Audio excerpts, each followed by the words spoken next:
The New Orleans Saints, now in their 21st year of existence, still looking for their first winning season. They have finished 500 twice, but never above 500.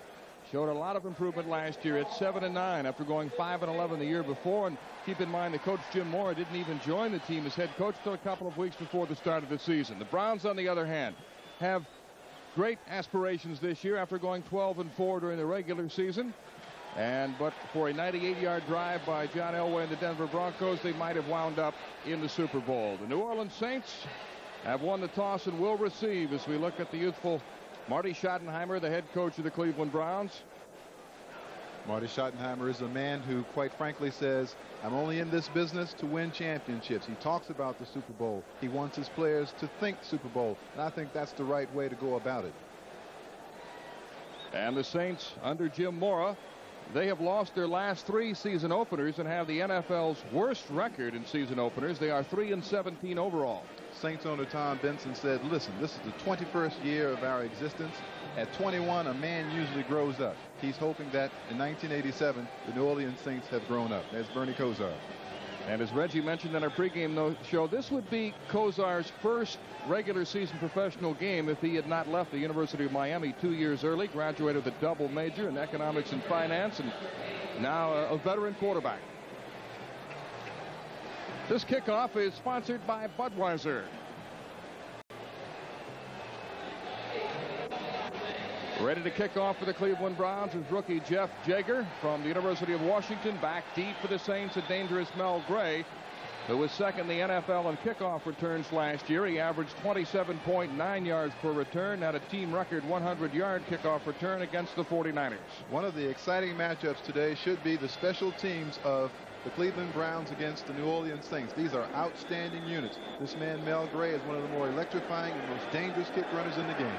And we're underway from the Superdome. Gray at the 7.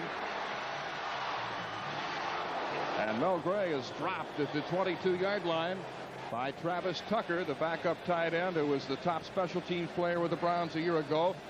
A return of 14 yards. Bobby Hebert, the Cajun candidate quarterback. Ruben Mays, a rookie of the year and a tough blocker. Buford Jordan is the fullback. The wideouts are Eric Martin and Mike Jones. John Tice, a 6'5", 250-pounder, is the tight end. 2 big tackles, Brock and Gilbert at 290. Comiskey moves from right guard to left guard. The rookie Trapillo from Boston College at right guard now, and Joel Hilgenberg starts in place of the injured Steve Court at center. First down for the Saints at the 22-yard line.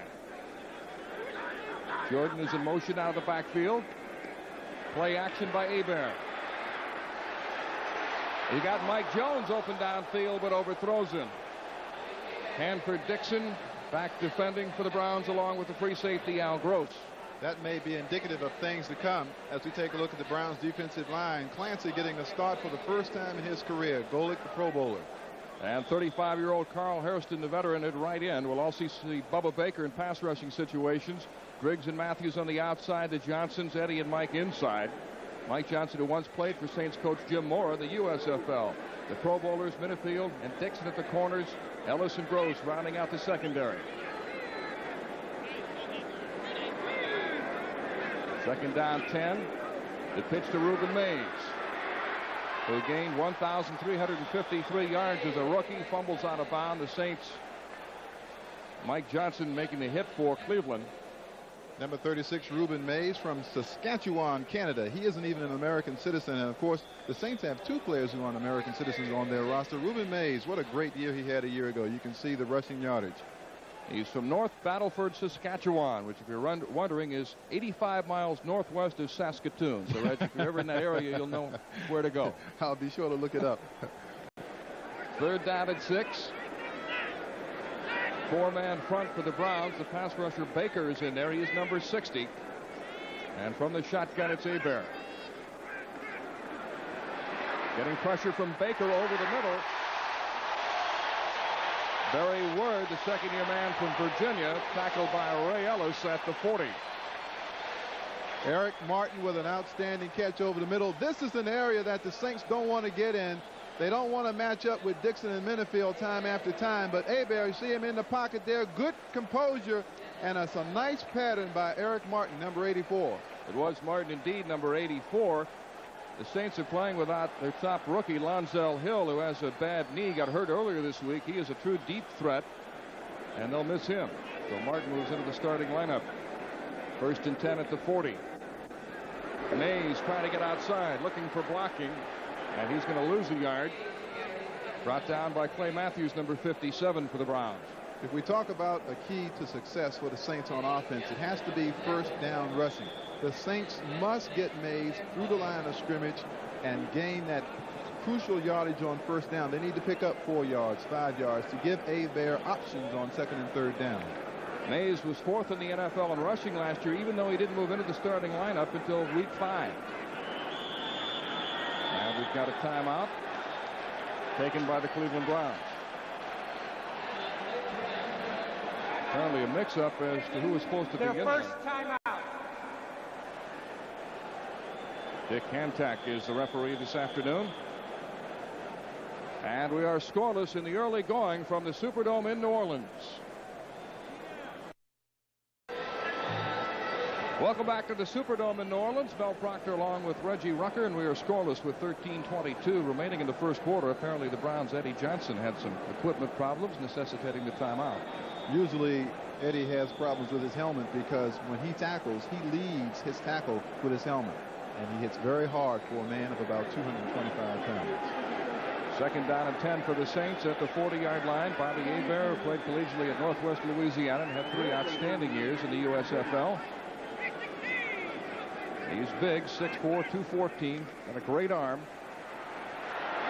Has plenty of time, and going up top to the tight end, John Tice, and he is ridden out of bounds along the far sideline. A gain of 28 yards on the connection. Make that Hobie Brenner on the reception. Brenner and Tice both play tight end. They're both big targets. The best thing that can happen for Bobby Hebert is to get off to a good start. He's a young quarterback, not a lot of experience in the National Football League. This is an outstanding pass over the top, and watch the concentration by Hobie Brenner. One-handed grab, first down, Saints. Anthony Griggs, a linebacker, defending against Hobie Brenner, who had a bad hand last year and had only 18 receptions, but 2 years ago he had 42 catches. So the Saints are on the move, 1st and 10 at the Browns 31. Mays trying to cut back, and he's nailed by Eddie Johnson, number 51. See one of those big tackles? Brock, 67. He's a 290-pounder. It's time once again for an NBC Sports exclusive, the 10-minute ticker. Miami leading New England 7-0 in the first quarter. The 49ers playing at Pittsburgh. The Jets at Buffalo. Washington always tough at home, hosting the Eagles. The Cowboys playing at St. Louis. The Rams at Houston scoreless with Cincinnati and Indianapolis. Detroit leading Minnesota by a field goal in the early going. 2nd down and 12. Hebert to throw. And his pass is complete to Mel Gray. Knocked out of bounds by Ray Ellis.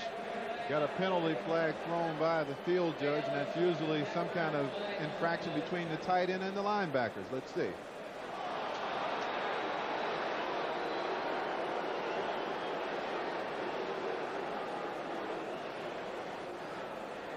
Dick Hantak, our referee this afternoon. Pass interference, offense, number 82. 10-yard penalty, repeat the down. It's against the tight end, John Tice. There's Tice, a 250-pounder from Maryland, whose brother Mike is a tight end with the Seattle Seahawks. So it'll be 2nd and 22 now from the 43 of Cleveland, with 12:11 remaining in the first quarter. The Browns go with 5 defensive backs.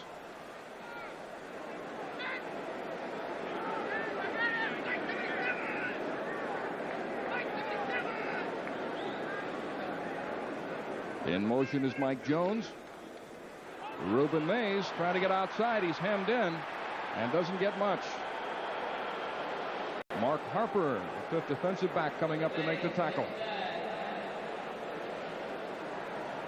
And now it'll be 3rd and 22. Jim Mora, coach of the year in the USFL. 3 times he guided his team into the championship game and won it twice. A youthful looking 52. He certainly is. I hope I look that way at 52. 11:24 remaining in the first quarter. No score. It'll be 3rd and 22 now for Bobby Hebert and the Saints. The guy you want to watch in passing situations 3rd and long is number 37, Mel Gray. He is the man with the big speed. Hebert getting a lot of pressure. And finally tackled by Clay Matthews. He just didn't have time to set up. There are some problems with the offensive line. They've had some changes. Jim Dabrowski, who normally starts a tackle, is hurt. Darren Gilbert's making his first start. Chuck Comiskey has moved from right guard to left guard. They've also got a new center in Hilgenberg. When you have 3rd and 22 against great football teams, and Cleveland Browns certainly are an outstanding football team, you can't expect to allow first downs to be converted and be a Super Bowl contender. Brian Hansen, who averaged 42.7 yards per punt last year, will kick to the dangerous Gerald McNeil, the Ice Cube.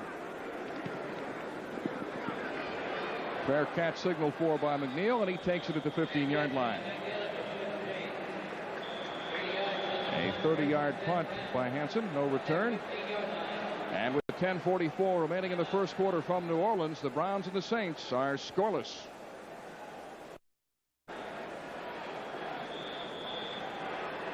Mel Proctor with Reggie Rucker back at the Louisiana Superdome with 10:44 remaining in the first quarter. The first drive for the Browns. They began from the 15 with Bernie Kosar at quarterback, Ernest Biner and Kevin Mack are the running backs.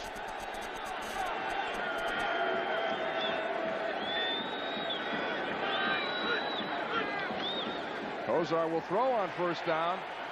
Complete to the tight end, Ozzie Newsome. So with the first pass by the Browns, Newsome extends his consecutive game streak to 115, the 4th longest all time in NFL history. That didn't take long, Reg. I played with Ozzie Newsome. He's one of the most unselfish and talented players I've ever played with. Bernie Kosar, who passed for over 3,800 yards last year. Biner and Mack both back in good health. Langhorne and Slaughter, the wide receivers, and we've already been introduced to Newsome. Bolden and Rison was a holdout at the tackles. Farron and Fike, the guards, and Mike Babb, the centers, had an outstanding training camp. 2nd down and 4 for the Browns. Kosar on the give to Kevin Mack, who was banged up last year. He had a bad shoulder. In fact, he and Biner were both hurt and played only 7 quarters together last year. Defensively, Bruce Clark on a gimpy knee. Tony Elliott, the 295-pound nose tackle, and Jim Wilkes, very steady, solid against the run. Ricky Jackson, an outstanding linebacker, a big play man. Swilling on the other side. Mills and Johnson the middle. Waymer and Poe the cornerbacks. Gibson and Frank Watlett the safeties for the New Orleans Saints, who were very tough against the run last year. They allowed an average of only 3.2 yards per rush, best in the NFL. First down Browns. Kosar off play action. Swings it out complete to Kevin Mack. And Mack is out of bounds at the 39, knocked out by Sam Mills.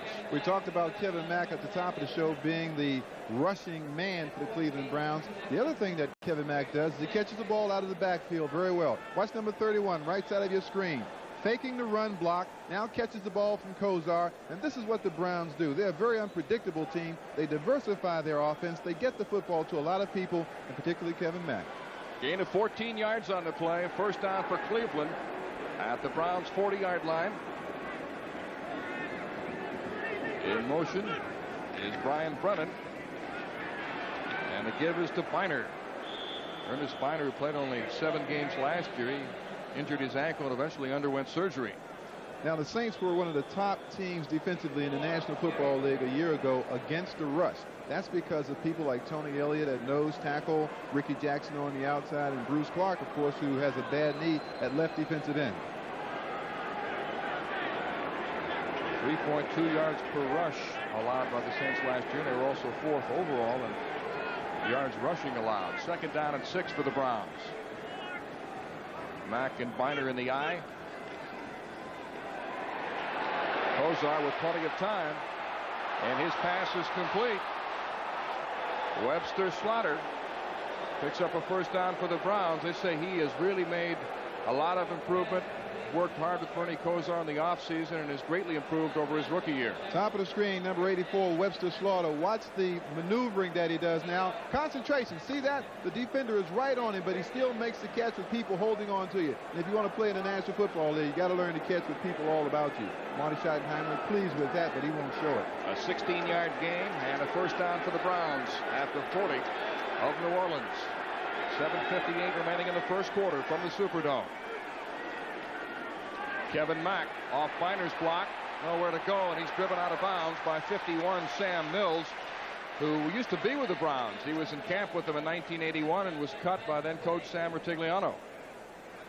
Let's pick up an end zone look. Watch the blocking. You see number 74 Paul Farron and number 69 Dan Fike pulling around the corner. You see the cushion created there, but Mills, as Mel's telling you, is an excellent pursuit man. Pat Swilling, number 56, won't allow the runner inside. Gain of 1 yard. It's second down 9 from the 38. Sam Rutigliano said he cut Mills, knew he made a mistake when he did it, but Mills' size was against him. He's only 5'9", and so he recommended him to Jim Mora, who was then the coach of the Stars of the USFL, and now he's reunited with Mora with the Saints. Kosar is 3 for 3 passing. Screen pass to Mack. And he's stacked up at the 35-yard line. A gain of 3 on the play as Antonio Gibson, the strong safety, made the tackle.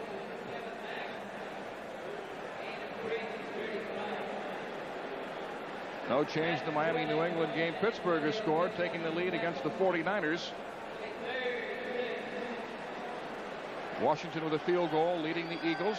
The Cardinals take an early lead against Dallas. The Rams up 3-0 against Houston, and Cincinnati leads Indianapolis. Tampa Bay and Atlanta with 2 new head coaches, Ray Perkins and Marion Campbell. Third down 6 for the Browns. Kosar throws underneath. Brian Brennan, the Browns' leading receiver the last 3 years, tackled by Van Jakes. They got a penalty marker down. Looked like one of the Saints moved too soon. Brennan, who had 55 catches a year ago, not particularly fast, small at 5'9", but runs very precise pass routes.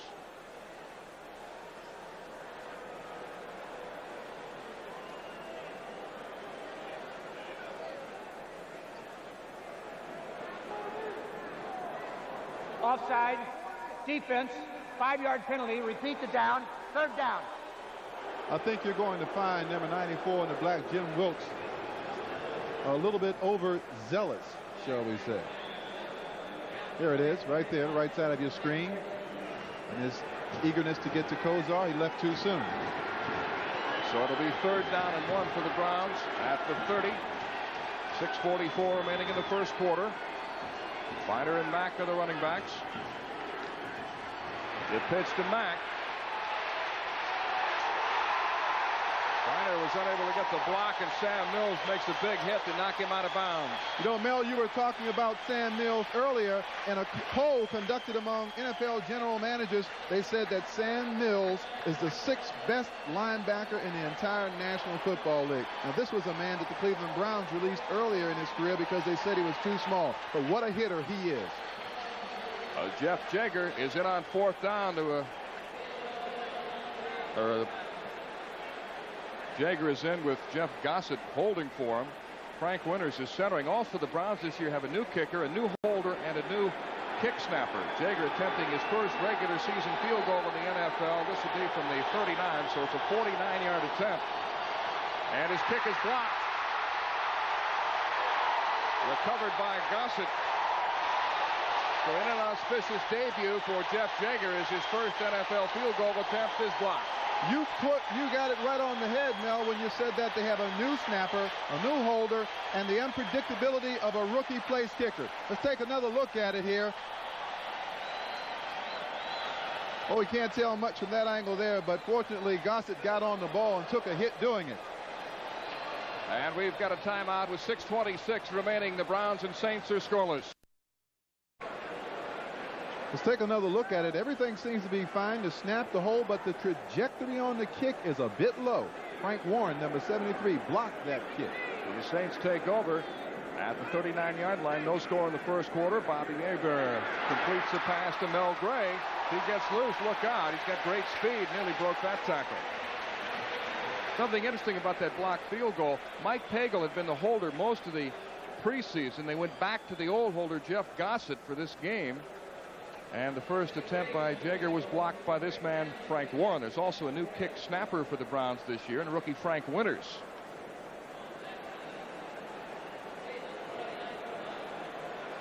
First down at the 49-yard line. Joel Hilgenberg at center for the Saints, replacing the injured Steve Court, who underwent shoulder surgery and is out 10 to 12 weeks. Hebert with a screen to Buford Jordan. And he takes his stick from All-Pro Hanford Dixon. You talk about cornerbacks and man-to-man coverage. Hanford Dixon is one of the best in the business. You're going to see here, this is a fake play action here and a screen back to the fullback. Now watch on the left of your screen, number 29, Hanford Dixon, about 185 pounds. Good stick right there. 230-pound fullback is stopped. No gain. 1 yard gain. It'll be second down and 8 from the 47-yard line. 5:08 remaining in a scoreless first quarter.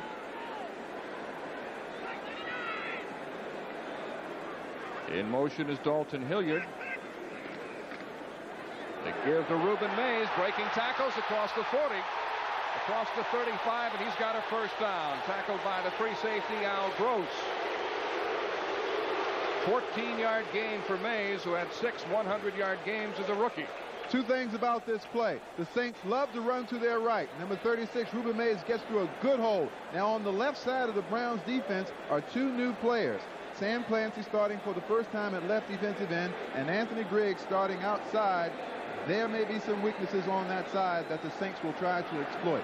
Mays running with some fast company last year. Dickerson, Morris, and Warner ahead of him. And remember, he didn't even start until the 5th game of the season. Dalton Hilliard was the starting running back to open the season for the Saints last year. Mays, nothing up the middle, bounces outside, nothing there either.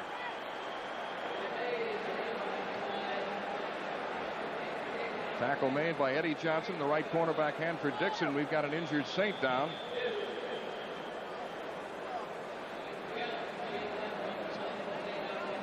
Looks like Mike Jones, and they can ill afford to lose another wideout because Lonzel Hill, the fine rookie receiver from the University of Washington, is missing this game with a bad knee, and they had to sign a free agent, Mark Patterson, just before the first game, so they're very thin at that position.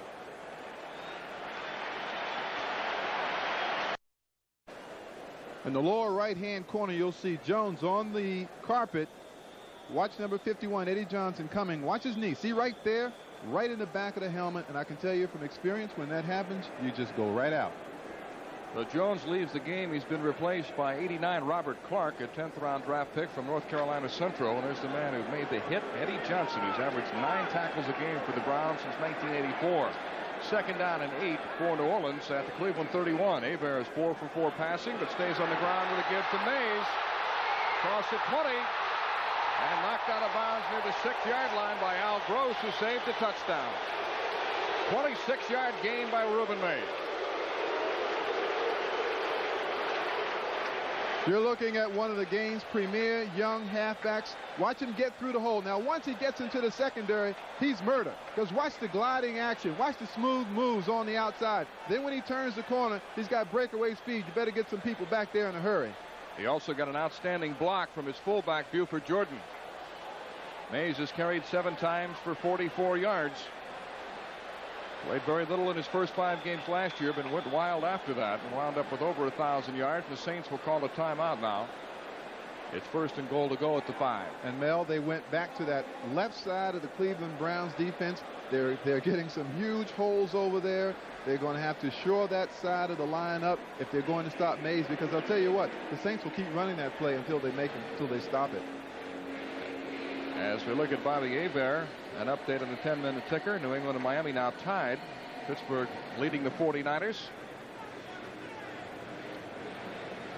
We understand that Redskins quarterback Jay Schrader has been injured, a pulled right shoulder. He's been replaced by veteran Doug Williams. We'll give you more information on that. But the Skins lead the Eagles 10-0. Kansas City taking the lead over San Diego, and Frank Gann's first game as a head coach. Cincinnati now ahead of Indianapolis 13-0. Tampa Bay leading by a touchdown against Atlanta. And Detroit up 6-0 against Minnesota. Stay tuned for the second half of our doubleheaders today, when most of you will see John Elway and the Denver Broncos against the Boz, Brian Bosworth and the Seattle Seahawks. Others will see the Raiders and the Packers. Be sure to check your local listings for the game in your area. Seattle and Denver, a great rivalry. Broncos won in Denver last year, lost big in Seattle late in the season. Well, the Boz is going to get his opportunity to get to John Elway's boyish face, as he said. The Boz wants his old number back. He's wearing number 50, a linebacker's number. He wore 44 in college, and he wants that number back. The Boz is going to have to learn he has to do things the way the NFL wants him to do it. First and goal to go for the New Orleans Saints with 3:28 remaining in the first quarter in a scoreless game from the Superdome.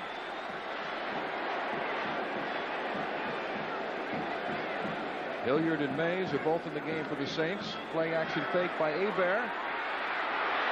Plenty of time. And the pass is caught for a touchdown by the tight end, Hobie Brenner. Well, the Saints take an early lead on a 5-yard strike from Hebert to Brenner.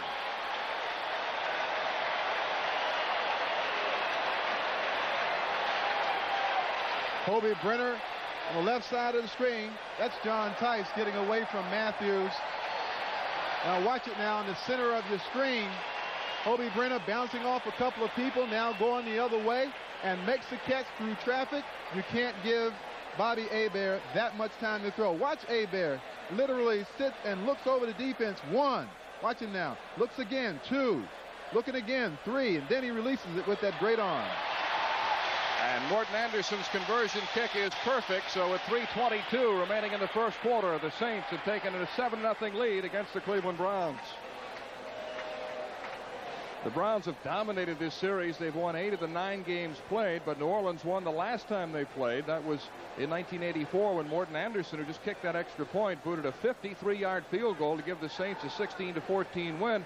That was Marty Schottenheimer's first game as a Browns head coach. And I talked with Marty Schottenheimer a couple of days ago, and he was under no illusions about the toughness of this football game. And I think you're going to find that the Cleveland Browns are going to be in for a dogfight all day long now, because you've allowed the Saints to play with you, to gain their confidence. You've got a young quarterback that is now playing well. A 6-play, 61-yard drive with a 5-yard pass from Hebert to his tight end Brenner. A reminder that this telecast is presented by authority of the National Football League and is intended for the private use of our audience. Any rebroadcast or other use of this telecast without the express written consent of the New Orleans Saints and the National Football League is prohibited.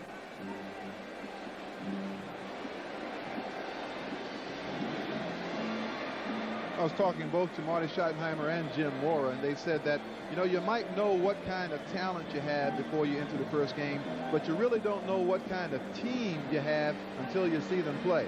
Well, we know the Saints now are shaping up to be maybe a pretty good football team this year. You know that the Cleveland Browns are looking Super Bowl, and if they're thinking that way, they're going to have to come back now. Here's Anderson's kickoff, and he booms one. Nearly kicked it right out of the Superdome. If that's possible, put it through the roof.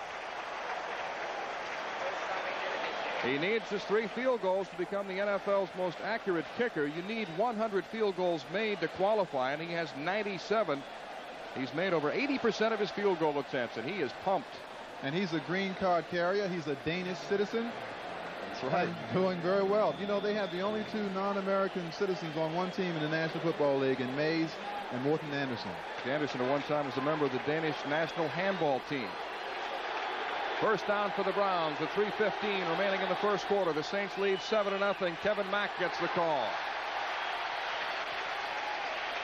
Only Jim Brown has rushed for more yards in his first 2 years with the Browns than Kevin Mack. 17 on the play as Johnny Poe made the tackle on Langhorne. You call this an option pass. The receiver at the top of the screen does an inside move, and the back coming out of the backfield goes outside. The quarterback determines which player is open. Here Langhorne runs an excellent pattern, makes the catch. Good throw by Bernie Kosar. Langhorne, the Browns' big play man a year ago when he averaged 17.6 yards per reception. He's a third-year veteran from Elizabeth City State. We're near the end of the first quarter. The Saints leading 7-0.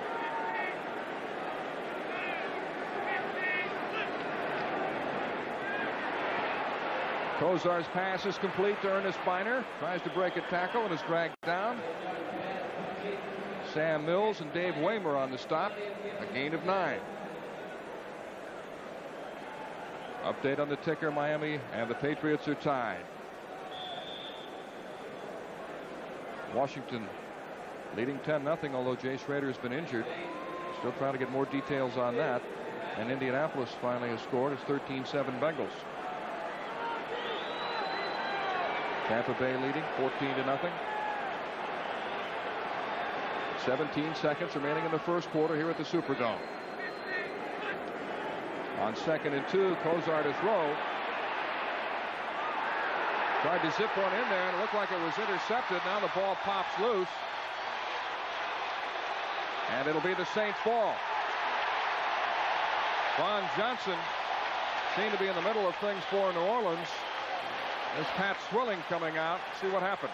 Kozar is looking at Ozzie all the way, and I don't know why he wants to put the ball in here, because watch the black shirts around him.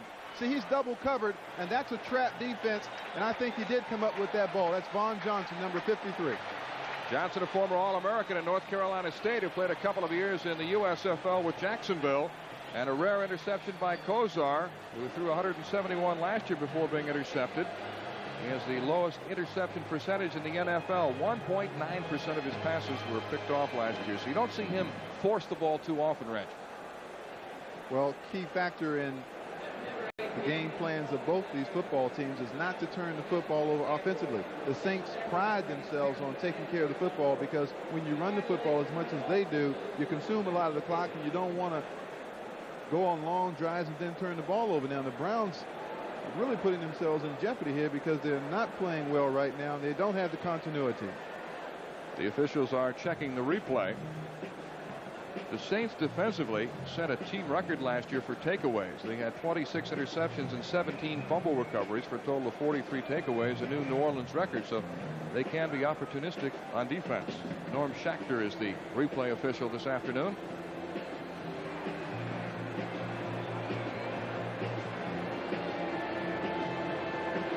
There it is once again. The ball disappears from view for a moment there, but it appears that Johnson has pulled the ball away right there. Is called. It was a pass interception after the man was contacted by opponent on the ground. The ball came out. No fumble. First down. So an interception by Vaughn Johnson stands, and New Orleans will have the ball with 1 second left.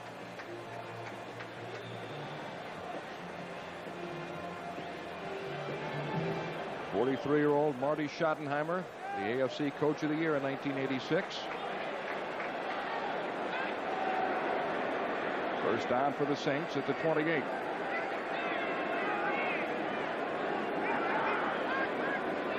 Bullet through. Ruben Mays on the pitch. Mays having a good first quarter, and that will bring the first period to an end as he's tackled by the Browns' Mike Johnson. So that's the end of the first quarter from the Louisiana Superdome, with a score of the New Orleans Saints 7 and the Cleveland Browns 0.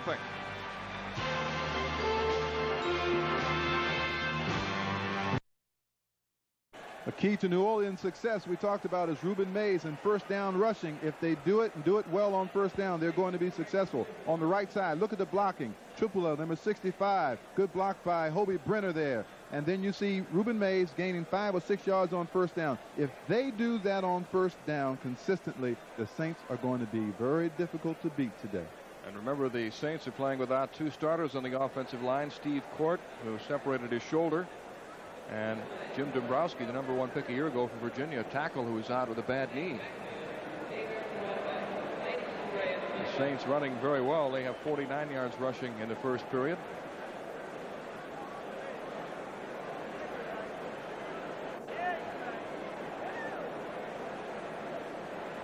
Not only did the Washington Redskins quarterback Jay Schrader injure his shoulder, but kicker Jess Atkinson has been hurt as well.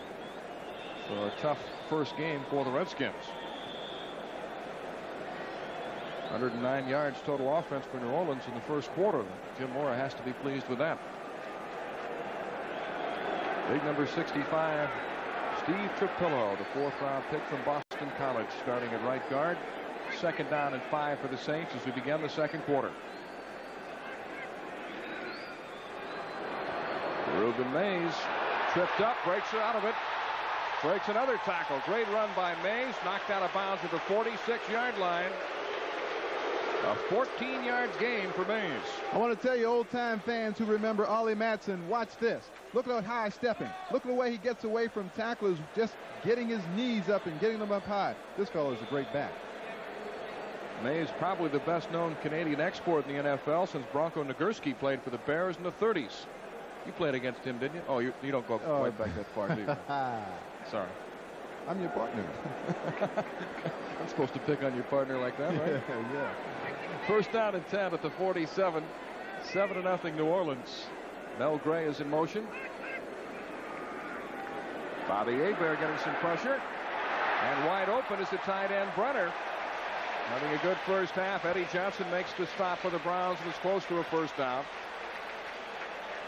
Now, normally the Saints don't throw the ball this effectively, Mel, but what's making it happen is that they're rushing the football so well, the Browns linebackers are deep.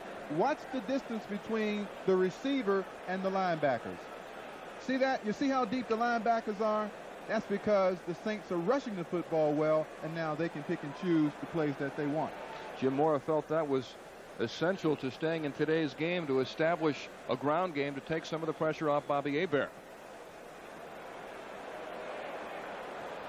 Like it's just short.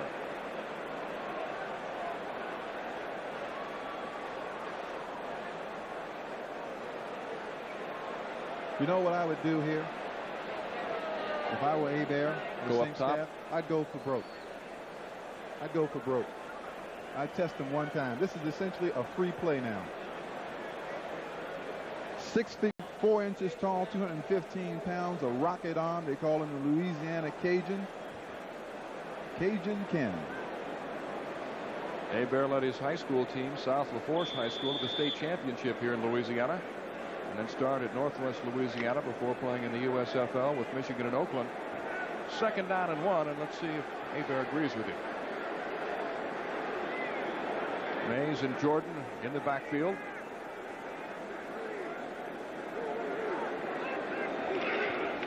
Buford Jordan, who doesn't carry the ball much, picks up the first down. He averages about 5 or 6 carries per game and has never carried more than 8 in one game. We got a penalty marker down.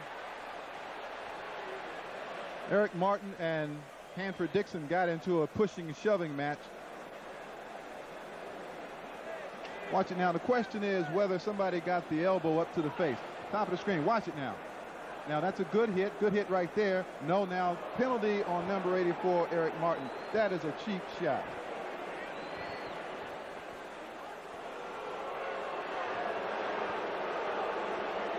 There's no question about it. It's the correct call.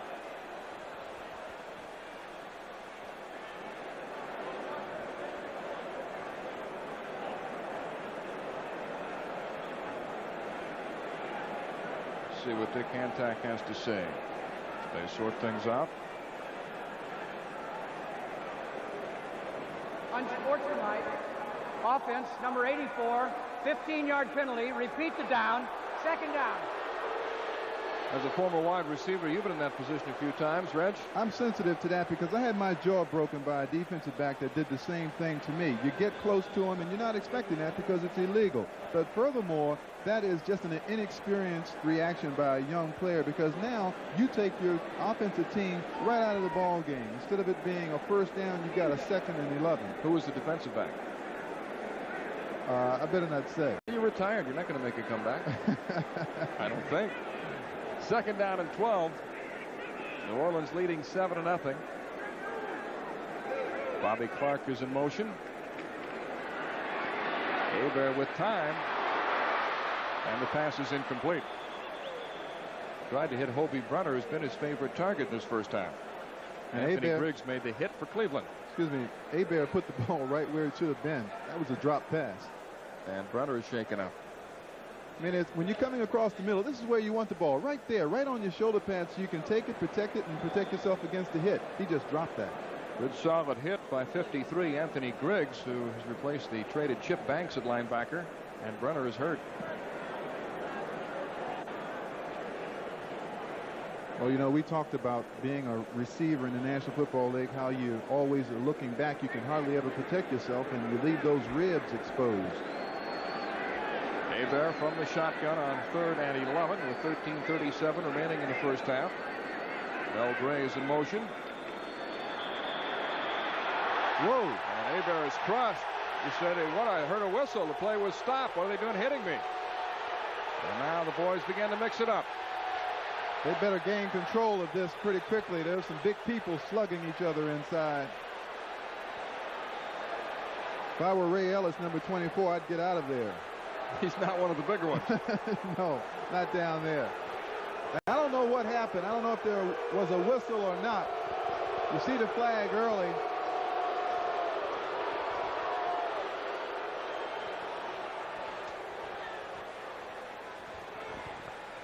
All right, let's go to Bob Costas in New York for an update.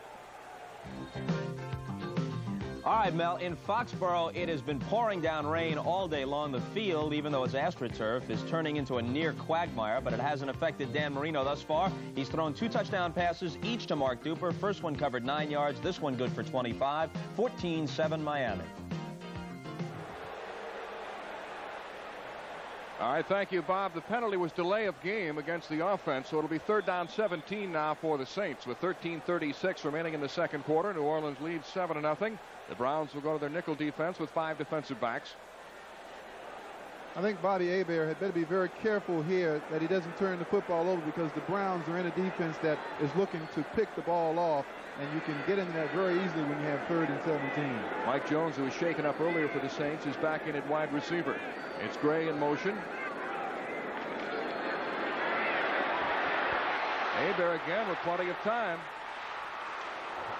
And his pass is complete to Bobby Clark, 10th round pick from North Carolina Central, who was the 263rd pick in the draft.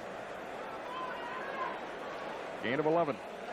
Hebert is looking downfield, but the Browns have 6 defensive backs in, so they're double covering a lot of people. They were willing to give up the pass underneath to Robert Clark, number 89, right there, make the tackle, and then make the punt. Brian Hansen will punt to Gerald McNeil. A high kick. Again, a fair catch signal for by McNeil, who has not been able to run one back yet today.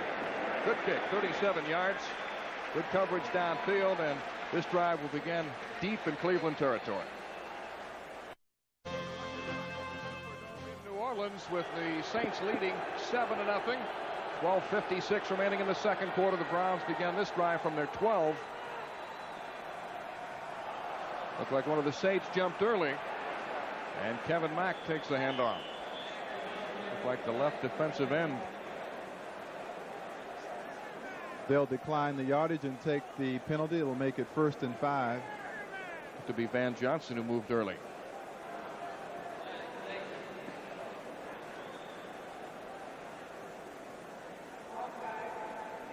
Number 57, 5-yard penalty. Repeat the down. 1st down. It's Ricky Jackson who is the culprit on the play. You know, it really hasn't been the New Orleans Saints defense that has stopped the Cleveland team as much as it has been Cleveland that has stopped themselves. It's interesting, Reggie, you mentioned that secret poll of general managers where they ranked Sam Mills the 6th best linebacker in the league. Ricky Jackson, surprisingly, was not even ranked. And he's been to the Pro Bowl 4 straight years. 1st and 5 for the Browns. Kozar rolling out. Tough pass back across the green, but he completes it to Ozzie Newsome. You probably like him because he doesn't make a lot of money. We should mention that secret poll appeared in Inside Sports Magazine in the October issue. What a great one there. Number 82, Newsome. Had a lot of injuries last year. They're going to need Ozzie to make those key 3rd down catches and keep him healthy. And he just moved past Lance Allworth, Bambi, into the 10th spot on the all-time receiving list in NFL history. 1st and 10 for the Browns at the 28-yard line. Biner tripped up. Biner and Mack both gained over 1,000 yards apiece 2 years ago. They were the most productive running duo in the NFL that year, but were hurt last year. And you're talking about an offensive line that is getting better each game out, but one that in number 63, Cody Rising, who was a holdout, isn't as gelled as they'd like it to be. Rising made the Pro Bowl a year ago, but held out until just about the first week of the season. So he is still getting in shape. Number 63 on the right side, Cody Rising. 2nd down and 8 for the Browns. Langhorne is in motion. Play action by Kozar. And his pass is complete to Ozzie Newsome, who's been busy in this first half. New Orleans is a zone-oriented pass defensive team. They play the 3-man line, 4 linebackers, and you won't get deep on them. The defensive backs give. They will not allow you to catch anything behind them. Consequently, this will be there all day. And I don't see the Saints stopping this play unless they make an adjustment in their defense. So Kozar is taking what the Saints defense is giving him, completing the short passes, and he's got a first down at the 40. Being pressured this time. Get rid of it. And he tries to unload it. It's incomplete. Webster Slaughter was the intended receiver, but really he just unloaded that one as Ricky Jackson was all over Kozar. That's a smart move by Bernie Kozar. This year, you know, and it's been like this in past years, but few people realize that you can actually take the football and throw it into the ground, and that is not intentional grounding. Should also mention another rule this year, actually a new interpretation. A tackler attempting to get to a quarterback, once that quarterback releases the ball, can take only 1 step. He can't take 2 steps as in the past and hit the quarterback. We've not seen that called yet, but it will result in a 15-yard penalty when it's called. 2nd down 10 from the 40 for the Browns. 10:30 remaining in the second period. Kozar on the draw to Biner, and the Saints are all over it. Frank Warren, 73, made the tackle. And now Biner getting into it with Brett Maxey, number 39 for New Orleans. Biner will fight any and everybody on the opposing team. Miami with a 14-7 lead. The 49ers have kicked a field goal. Buffalo taking the lead against the Jets in the second quarter. 3rd down 11 for Cleveland at the Browns 39, having difficulty moving against this tough Saints defense. They began this drive from their 12. Kozar going long downfield, and a penalty marker is down. Looked like Langhorne got tangled up with number 24, Milton Mack. And I'll tell you why this is a penalty. It was good coverage by Milton Mack, but watch number 24 at the top of your screen. Now Langhorne, number 88, beats him. Now Mack, who is a rookie, doesn't know this. You must turn around and look at the ball before you make contact with the receiver in the National Football League. Defensive pass interference. Defense, number 24, first down. Now, if Mack had been looking back at the ball, he could have done everything that he just did, and it would have been a good play. But he wasn't looking back at the ball. Looked like he might have grabbed his face guard, too. At least had a hand right in his face guarding him. Well, you can face guard as long as you don't wave your arms, 2 arms. Rookie Tim Manoa, 42, checks into the Browns backfield for the first time. A big fullback from Penn State. First down for Cleveland as a result of the penalty at the Saints 32. Kozar with time. And coming back to get the pass was Brian Brennan, a good possession receiver for Cleveland.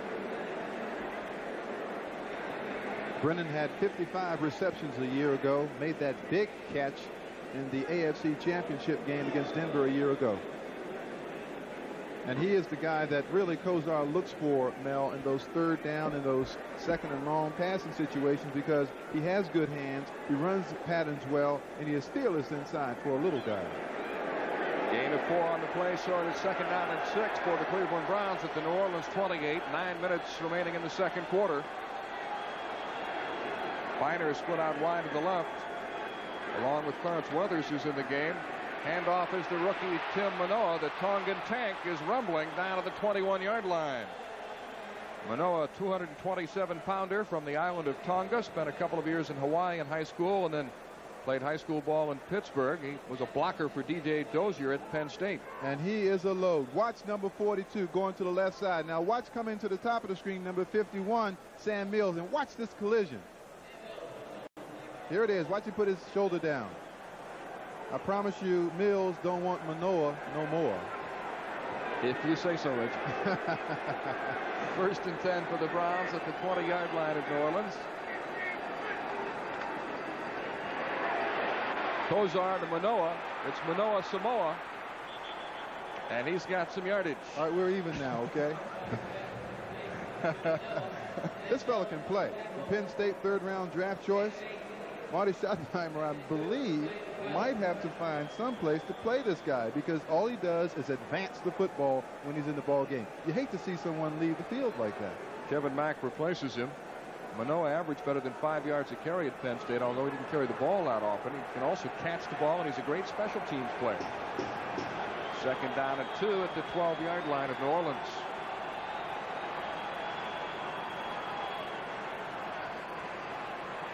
Kevin Mack threading his way up the middle. They needed 2 for the 1st down. Bruce Clark made the tackle for the Saints, number 75, along with Ricky Jackson. This is simply a power football drive. There's nothing fancy about it whatsoever. They're just lining up and say, hey, enough is enough. Let's take it right at them. You see the line moving the black shirts back? That's called a cushion. And the Cleveland Browns offensive people are giving the running backs a good cushion now. 1st and goal to go for the Browns at the 8-yard line. Weathers and Slaughter are wide to the right. Weathers is in motion. And it's Ernest Minor tripped up. Didn't get much of anything. Van Johnson cut him down.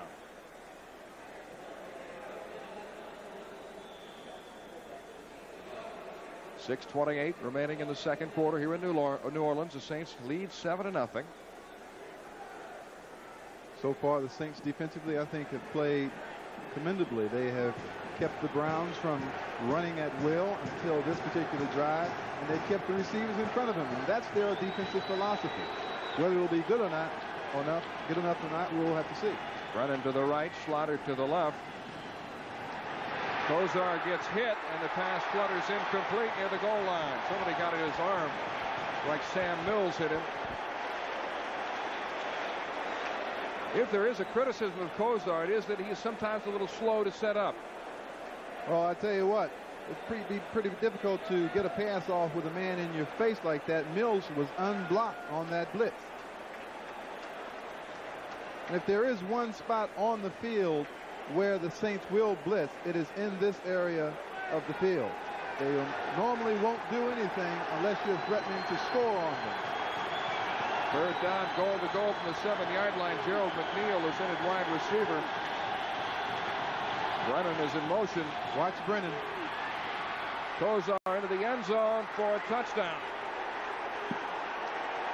Clarence Weathers on the touchdown reception as he got behind Reggie Sutton. And do you know the Cleveland Browns nearly released Clarence Weathers from the team? Had it not been for a last-day injury to one of the Browns running backs, Weathers would not have made this football team. And here he is making a key catch in the end zone for possible tying touchdown after the extra point. Weathers, a 5-year veteran from Delaware State who played with the Patriots. And now Jeff Jager can tie it up. His kick is good. So with 5:55 remaining in the 2nd quarter from the Superdome, it's now the Browns 7 and the Saints 7. Welcome back to the Superdome in New Orleans. Bernie Kosar is beginning to heat up. Reggie's completed 11 of 15 passes for 105 yards. A touchdown pass to Clarence Weathers. Seems they're giving him the short pass, but not too often has he been able to throw long. One of Bernie's key assets is his intellectual ability to be able to adjust in play, and I think he's done just that with the short pass, and he's completed most of those that he's thrown. Mel Gray brings it back for New Orleans. Stopped short of the 20-yard line and may have fumbled the football. The Browns think they have recovered. And it's New Orleans ball. The play was blown dead.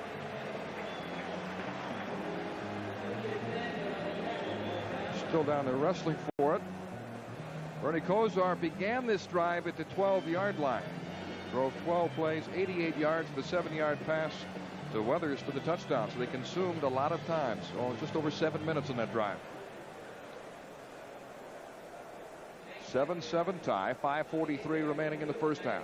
I think, of course, we probably didn't give Clarence Weathers enough credit on that catch. He had a man in front of him, and Bernie Kosar, who you see there, was able to thread the needle, so to speak, and Weathers made the excellent catch right in the corner of the end zone, and of course the extra point ties this ball game up. Excellent percentages there. Offensive coordinator Lindy Infante sets a barometer of 60% in his pass completion game, and Kosar was just at that mark last year, and of course he's well over that in the first half here today. We're waiting for a ruling from the replay official on that play. Saw number 18 standing with Kosar. That's the backup quarterback, Gary Danielson. Number 37, Mel Gray, right in the center of your screen. After further review, the play stands as called. The returner was down by contact. I'm not so sure about that. New Orleans. I'm not so sure about that one. Yeah, he looked like he might have fumbled before he hit the turf. The Saints go to work 1st and 10 at the New Orleans 20. It's got to be frustrating to have the replay and you can't make the right decision. Bobby Hebert 7 for 9 for 82 yards. Hebert began last season as the starting quarterback, but got hurt after 3 games. He broke his foot. Dave Wilson took over and was 6-6 as a starter. Sam Clancy there, number 91, was a basketball player at the University of Pittsburgh, one of their all-time leading rebounders. Played for Seattle, didn't get the opportunity. The Browns scouting staff recognized him there, brought him over to Cleveland, and they like him. Sam says he spent the offseason working on a heavy bag, trying to improve his upper body techniques on the pass rush. Don't forget, coming up live at halftime, NFL Live, Frank DeFord with a feature on the new wide receiver of the Raiders, James Lofton, plus scores and highlights. Joined Bob Costas, Ahmad Rashad, Paul McGuire, and Frank DeFord. All at halftime, NFL Live. The Raiders have a couple of new wide receivers this year. Mervyn Fernandez out of the Canadian Football League, and Lofton. And new quarterback, Rusty Hilger. We'll be getting Bo Jackson midway during the season. What do you think about that? Will Bo stay with football? Do you think he'll flip-flop back and forth from football to baseball, or will he eventually go back to Major League Baseball? I think Major League pitchers have realized that Jackson is having trouble with the curveball, and I think that if he has some success, he'll get back and stay into football. Here's Lonzel Hill placing a call to his godfather, Ahmad Rashad, on the set of NFL Live. He's the rookie wide receiver from Washington who is out with a bad knee. Well, Ahmad Rashad and Lonzel Hill's father, J.D. Hill, played together at Buffalo, and when Lonzel was a youngster, of course, Ahmad was teaching him the elements of being a pass receiver. His father was a pretty good receiver himself. J.D. Hill, an all-pro wide receiver. Browns averaging 4.8 yards on first down, which is very good, but the Saints at 3.7. First down, New Orleans at the 20-yard line. Buford Jordan and Reuben Mays, the running backs. It's Mays on the cutback. Sam Clancy makes the tackle along with Clay Matthews, 57. Sam Clancy did a better job that time of defensing that run. He didn't allow himself to be blocked, and he kept the run inside that time, and that's the way you have to contain Mays. You cannot let him get out around the corner on you, because he's murdering the secondary. See Clancy playing with a heavily taped thumb. He broke his thumb in preseason workouts. Reuben Mays has carried 10 times for 67 yards so far. 5:10 remaining in the first half, a 7-7 tie. Bobby Clark in motion. Inside handoff to Buford Jordan, 223-pounder from McNeese State, who is a native of Louisiana. He's from Iota, Louisiana. And the Saints are still having a lot of success rushing the football right at the Cleveland Browns defense. Gain of a couple, so it'll be 3rd down and 3 now for the Saints at the 27. And if the Browns linebackers are going to be able to make stops closer to the line of scrimmage, the people up front are going to have to shed those blockers and getting those running lanes and slow those runners down. The Saints 1 for 3 and 3rd down conversions. Mel Gray, 37, is in the backfield now for New Orleans.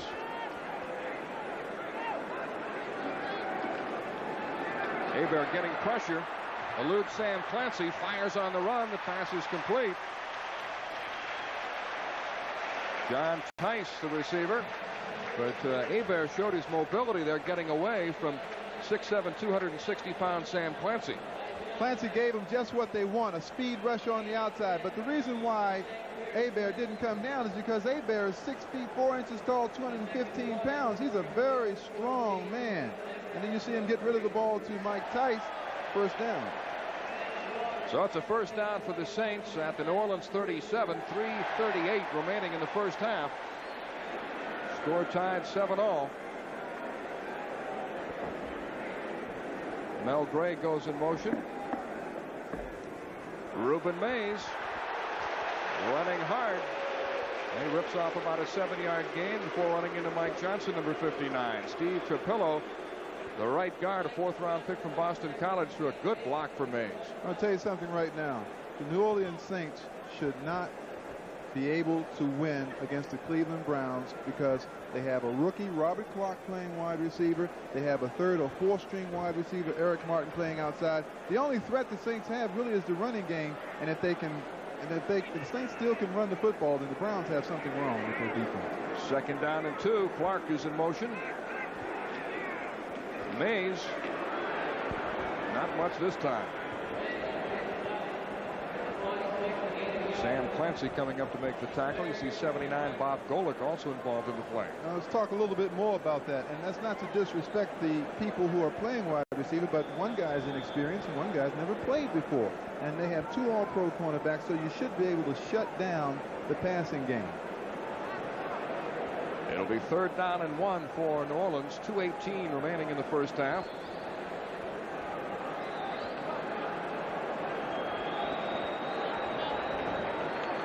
Clark splits out wide to the left. Jordan and Mays are the running backs. Browns go with a 5-man front. Buford Jordan trying to pound out the 1 yard. That's close. Eddie Johnson made the hit on him. Jordan, another veteran of the USFL. He played with New Orleans and Portland. And we're going to hit the 2-minute warning. Big decision here, Mel. Wow. They're going to talk about it. It'll be 4th and 1.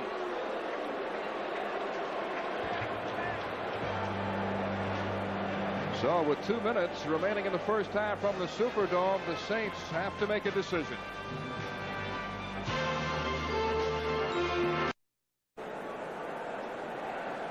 Apparently Saints coach Jim Mora has made the decision to punt the ball away on 4th and 1 with 2 minutes remaining in the first half.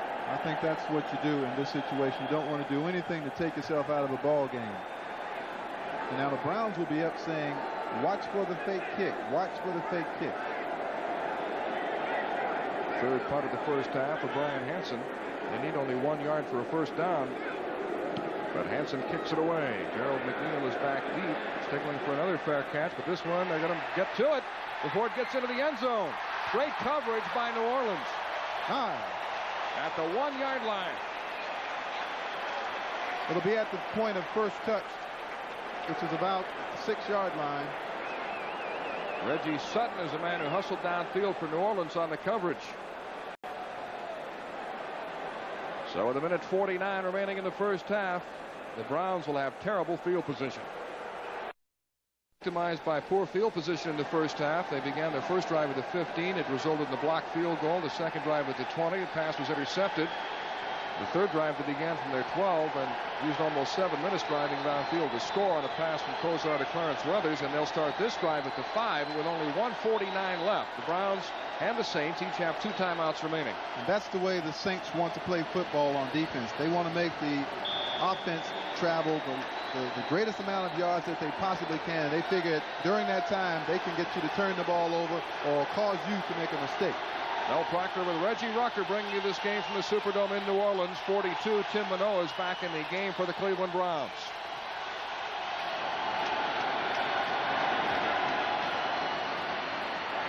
Ernest Biner. And Biner gets to about the 10. 1:40 remaining. Antonio Gibson made the tackle for the Saints. Remember, the Saints are a very tough team to run on, but Kozar doesn't want to risk any dangerous passes down near his own goal line. Kevin Mack is back in the game, bringing in a play from Marty Schottenheimer. The Saints have outrushed the Browns, almost double in the first half. 1:15 remaining, second down 5.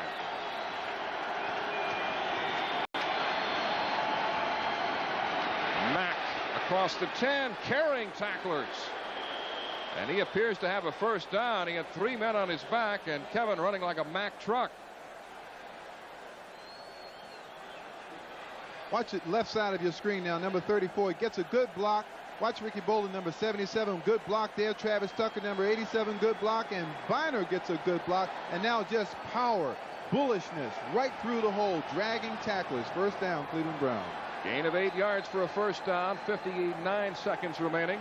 Mack has carried 6 times for 20 yards. Kosar conferring on the sidelines with Lindy Infante. That is a considerable brain trust there. Danielson, 18, is 13 years in the league, and Pagel is a veteran quarterback. They have an excellent quarterback situation. Browns now have 1 timeout left after calling this one. The Saints have 2 remaining with 59 seconds left. I don't know if they're in the proper frame of field position just yet for Marty to take some chances throwing the football. It's a 7-7 football game. A turnover in this end of your field could be disastrous. I still think right now that they will take care of the football, keep it on the ground, and maybe look for 10 or 15 more yards before they put it in the air. Browns have 3 wide receivers in the game now. Webster Slaughter, Reggie Langhorne, and Brian Brennan. First down from the 19. Kosar with plenty of time. Screen pass is broken up. Tony Elliott making a big hit on Ernest Biner. And they didn't fool the New Orleans Saints one bit. The Saints feel that they're going to play conservatively too, and they did not go for the drop back action, and they were right around Biner when he caught the ball. So it'll be 2nd and 14, a loss of 4 yards on the play. 47 seconds remaining in the first half.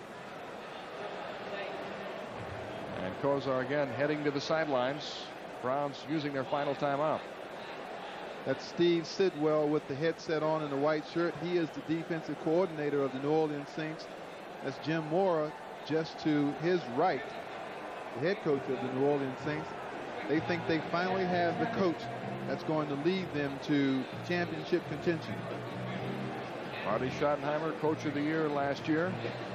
Took over midway through the 1984 season. He inherited a club that was 1-7, went 4-4 in the second half. In 1985, went 8-8, which was good enough for an AFC Central Division title. Last year, the Browns were 12-4 with a win in the playoffs over the Jets. The 13 wins set a club record. Biner and Mack are in the backfield now for Cleveland. It'll be 2nd down and 14. 47 seconds remaining in the first half. A 7-7 tie.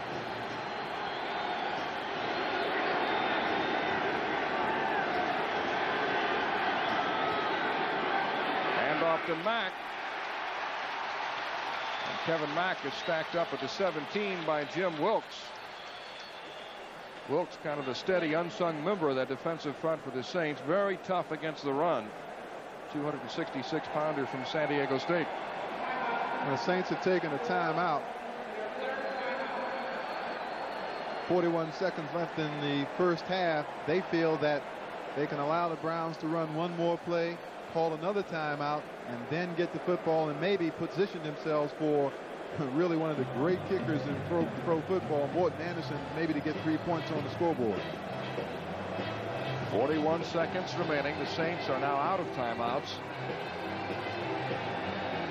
Mel Proctor with Reggie Rucker with the Louisiana Superdome. The Saints scored the first quarter on a pass from Bobby Hebert to Hobie Brenner, and then the Browns came back in the second period on a 70-yard pass from Bernie Kosar to Clarence Weathers. Don't forget, NFL Live is coming up at halftime.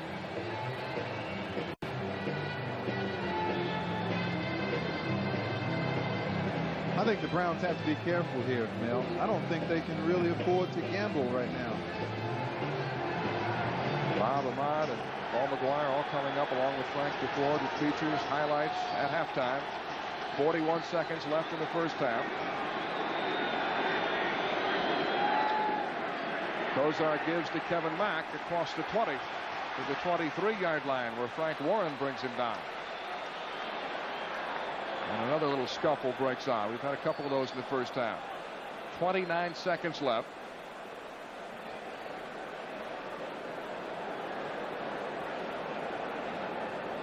There's the time remaining as they start the clock. That should be the last play of the half. It'll be 4th down for Cleveland. And it doesn't look like they're going to bother to run a play. So a rather surprising first half, with the Saints holding the Browns to just 7 points. Well, the Saints play defense the way they like to play it. And I think they rushed well on first down, and they got Ruben Mays involved, and that's the key as far as they're concerned offensively. So at the end of the first half from New Orleans, the Saints and the Browns are tied 7-7. And let's go to NFL Live in New York with Bob Costas, Ahmad Rashad, Paul McGuire, and Frank DeFord.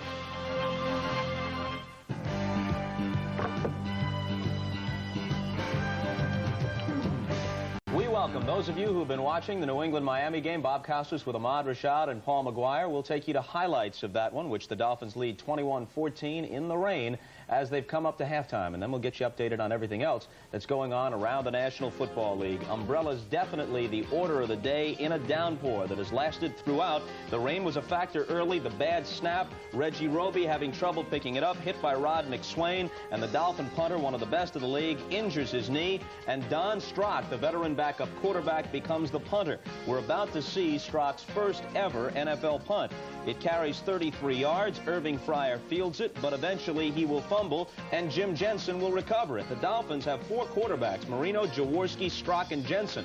Unusual, but Strock and Jensen are versatile, and they both come into play on this one.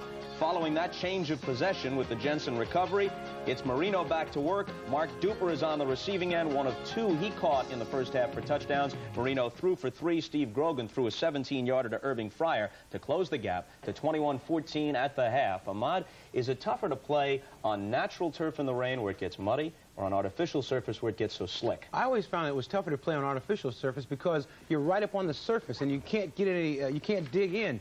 But it's a receiver's dream to play in a game like this because one slip by a defensive back ends up in a big play. So you'll find that in games like this, they usually try to throw the ball, and they have thrown the ball in this game 4 touchdowns by the air.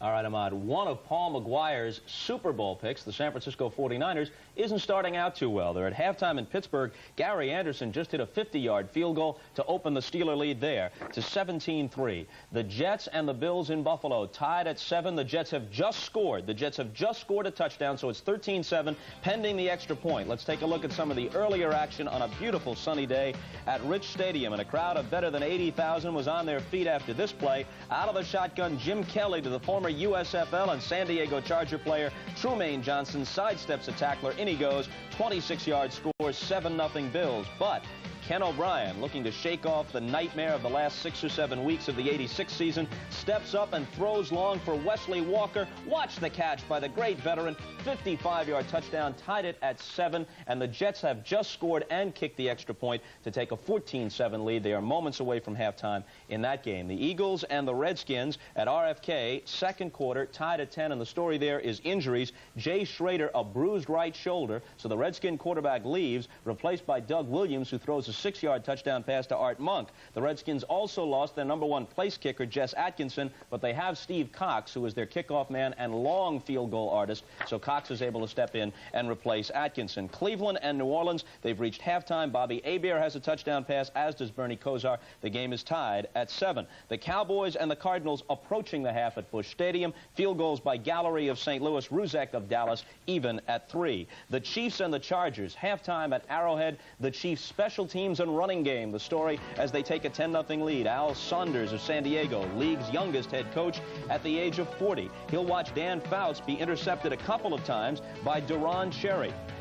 Cherry, one of the best free safeties in the league, denies them a touchdown here with the interception in the end zone. That was his second of the day. Christian Okoye will be featured on this next play. He's their second-round draft choice out of Azusa Pacific. The 250-pound Nigerian, he goes 43 yards for a touchdown. They took Paul Palmer, the Temple running back, in the first round. So for the first time, perhaps since the days of Joe Delaney, they've got a running game in Kansas City, Paul. Bobby, they haven't had a running game in 6 years, and finally they have one. In preseason, they averaged over 220 yards per game rushing. So far in the first half, over 100 yards. This team is for real. What about the quarterback situation? You picked Kansas City, shocked us all, to go to the Super Bowl. Blackledge or Kenny? Blackledge the starter now. Blackledge will be a good quarterback because of the running game. He'll only throw now, not when he has to, when he wants to. All right, we want to get you updated on the rest of the scores, so let's turn quickly to the Rams-Oilers game. 13-0 Los Angeles, coming up on halftime in that one. You may have heard the reports out of Houston. They say that Bud Adams, the Oiler owner, has them pointed toward Jacksonville. In fact, some newspapers in Florida have been saying it's a done deal that the Oilers will be in Jacksonville for the '88 season. Cincinnati playing at Indianapolis, a 13-7 lead for the Bengals at halftime in that one. The Falcons are at Tampa Bay, and look at this, 27-3 Buccaneers at the half. 4 touchdown passes for, no, not Vinny Testaverde, Steve DeBerg, the veteran who's holding down the position until Testaverde is ready. It's a Buccaneer record for touchdown passes in a half. And the Lions are playing the Vikings in Minnesota with a 16-10 lead for Detroit at halftime in that one. And the Redskins just scored, so they've snapped the tie against the Eagles. The Redskins 17, Philadelphia 10. More after this from your local stations. Back to NFL Live. In his capacity as a feature writer for Sports Illustrated, Frank DeFord turned out a story several months ago about the Green Bay Packers. He spent a week in Green Bay at that time, and he found a team in turmoil. James Lofton was right in the middle of it, and a football team that, in terms of the standings, was on its way down. After an 8-8 1985, they went 4-12 a year ago. Well, James Lofton has left. He's in Los Angeles. But as fate would have it, the schedule maker brings him right back to Green Bay for Week 1. The Raiders play the Packers a bit later on NBC. So it is ironic, Frank. It certainly is, Bob. I think in Green Bay this afternoon there may be more interest when the visitors first go on offense than in the final outcome of the game, and that's because James Lofton is returning to the little town on the Fox River in a different uniform. Until very recently, Lofton was the golden boy in Green Bay, Stanford graduate, model citizen. He and his wife Beverly, a bright and beautiful woman, were an esteemed and loving couple. And then, out of the blue, Lofton became publicly sexually involved with other women in 2 very unsavory incidents. Technically, only alleged. He was never convicted of anything illegal. But to say the least, James Lofton exhibited terrible judgment and, shall we say, bad manners. Disgusted and baffled, the Packers shipped him to the Raiders, home for all lost boys.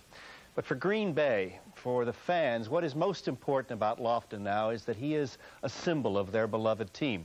The Packers have won more championships than any other NFL team, but now they're a franchise in ashes. In frustration, the team has picked up a reputation for bad actors. Remember Charles Martin savaging Jim McMahon? Mossy Cade, a cornerback, was convicted of sexual assault later on. A major Wisconsin politician even joked that the new state penitentiary should be located in Green Bay so that the Packers could walk to work. For the future of the team, it's not insignificant either that Lofton is black. The NFL is now better than 50% black, and in all other franchise cities, there are large, comfortable minority populations. But Green Bay, the whole area, is virtually all white, just as Oshkosh and Fargo and Boise and Bangor and all other small cities across the northern United States. Understand now, Green Bay isn't racist, no more so than any other white community. But blacks simply feel uncomfortable there. They can't even get a proper haircut. Any black man seen in the area is, as the old expression goes, either a Packer or passing through. Besides, young men, be they black or white, American, Korean, or Portuguese, young men traditionally like big cities and bright lights. As soon as their season is over, though, the Packers clear out, which puts their team at a disadvantage. For more and more on all other NFL squads, many of the players stay behind in off-season, working out together, working into the organization and the community. Understand now, Green Bay is a wonderful little town full of lovely people, but most of them appreciate that not even the sainted Vince Lombardi could wave a magic wand there anymore. What must be so frustrating for the good fans of Green Bay is that, for all his troubles, James Lofton has the opportunity this afternoon at Lambeau Field to begin to turn it all around again for himself. But, Bob, it ain't so easy with the Packers' own future. Frank, thanks very much. We're going to get a quick response from both Ahmad and Paul to it, beginning with Ahmad. Green Bay was a place where they put together championship teams in the 60s. But as that time passed, is it difficult to attract and then keep the kind of players that will build a championship tradition now? Evidently so, because they haven't really been able to put together a good team in quite some time. You talk about a city that has had more championships than any other city, But that's in the past, and football is a now sport. It's quite strange that a lot of people don't want to play in Green Bay, but I find in professional sports, if you win, it doesn't matter where you play. And their big problem there is winning. They can't do it. If the Packers had a winning team right now, you're saying that black athletes would be just as happy to go there as any place else. Exactly right. The key in professional football is winning. And when you win, there are no problems. When you lose, you have all these problems that pop up all the time. But there's a legitimate point there, however, about Green Bay, not alone in this regard, but maybe alone among NFL cities because it's so clearly the smallest of the 28. It's not an ideal place for a young black man to be. No, it isn't. But if you're winning, it's much better than being in New York losing. So it really doesn't have anything to do with color, I don't think. If you win, that's all that matters. If you can go someplace like Green Bay, then you win. All right. Thanks very much, Ahmad and Frank. And we'll continue with NFL Live halftime activities in just a moment.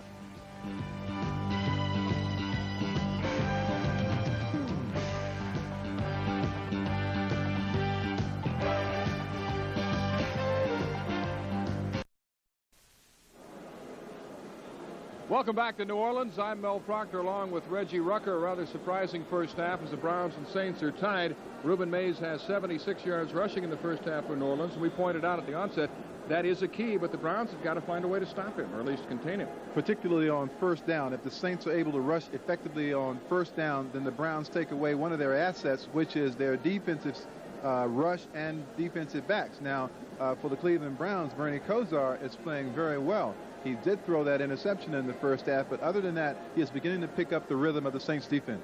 All right, Reggie, let's take a look at the first half statistics. The Browns with 12 first downs, the Saints have 8. Look at the yards rushing for New Orleans, and the Browns with Mack and Biner back in good health have only 61 yards in the ground. That's true, and I think time of possession is very crucial because the Saints are holding their own with the stronger Cleveland Browns. There's something else that doesn't show up on our graphic, and that is that the Browns have not yet returned a punt. New Orleans has punted 3 times. McNeil has fair catch twice. Another ball was down at the 6-yard line. Credit Brian Hansen, New Orleans punter, with an outstanding job. He gets excellent hang time, and when you do that, you take an essential element of the Browns' offensive weaponry out of the game, which is Gerald McNeil. Talked about the state of the New Orleans wideouts. Mike Jones was shaken up in the first half. Lonzel Hill isn't even playing. He's got a bad knee. But Bobby Hebert really didn't have to pass that much as long as Mays can run the football. But I do believe that if the Saints are able to win this ball game, they are going to have to get the ball downfield in the passing game because I think the Browns probably will have made some adjustments. They know now that the Saints aren't throwing the football, and they're concentrating on getting the football to Reuben Mays, and we can expect maybe the Browns to do some adjusting to Mays' rushes in the second half.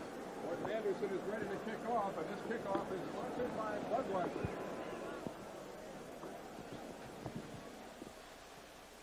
This kickoff is sponsored by Budweiser as Morton Anderson prepares to get the second half underway from the Superdome in New Orleans with the score tied 7-7.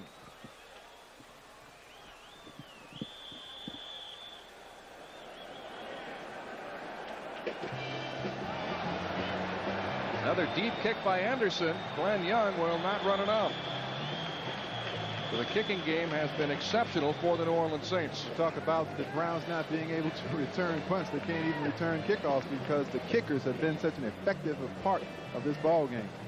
Anderson, not only one of the best field goal kickers of all time, but very good on the kickoffs this afternoon. And I'm sure that pleases him because we understand he was having some difficulty with deep kickoffs in preseason. Bernie Kosar, 12 for 16 in the first half. He did have one pass intercepted. Kevin Mack and Ernest Biner open in the backfield. A 7-7 tie as the Browns go to work from the Cleveland 20.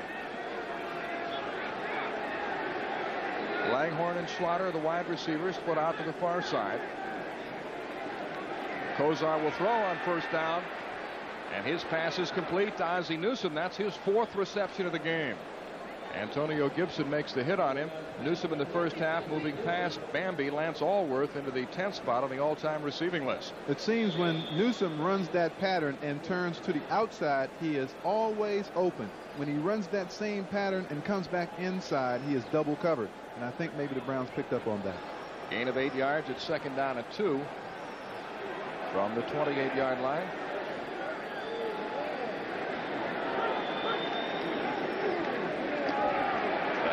To Kevin Mack. He fumbles. The ball is loose, and it looks like the Saints have recovered. New Orleans has the football with great field position near the 27 as Kevin Mack fumbled it. Turnovers in your end of the field will kill you faster than cyanide. Watch it here. The ball comes out. Kosar, number 19, rushes for it on the ground. He can't recover it. Watlett on top of him, and it looks like Dave Waymer who comes up with the recovery. Dave Waymer, the former Notre Damer, recovers the fumble. There it is, just lying around on the ground. Waymer says, "I'll take that, thank you." Two turnovers now to for the Cleveland Browns, to the Saints 0. There's Waymer, who played on the national championship team in 1978 with the Fighting Irish. He led the Saints in interceptions last year with 9, which was good for second best in the NFL. The Browns with an uncommon turnover, an interception in the first half, and now a fumble recovered by the Saints. And they've got great field position at the 27. You call this transition defense, the ability of a defensive team to play stalwart defense in an area of the field like this after a turnover. Get a lot of momentum offensively here. Buford Jordan and Reuben Mays are the running backs for the Saints. Mike Jones and Eric Martin are the wide receivers. Hobie Brenner is the tight end. And Bobby Hebert going right for the jugular as his pass is complete. A vicious hit, but Mike Jones holds on. Frank Minifield nearly cut him in half, but Jones, who was shaken up in the first half, has the reception, good for a first down. A gain of 11. I like this. This takes a lot of courage by a wide receiver. He knows now he's got to go up for that ball. Now watch the concentration. And he knows also that he's going to get undercut by the receiver. The dangerous thing is that you could come down on your neck. Fortunately, Mike Jones is a veteran. He knows how to fall. First down for the Saints at the Cleveland 16-yard line. Martin is split left. Jones is wide to the right. Double tight ends. Hebert. Sam Clancy had a shot at him. Tough pass, and it's good for a touchdown to Hobie Brenner.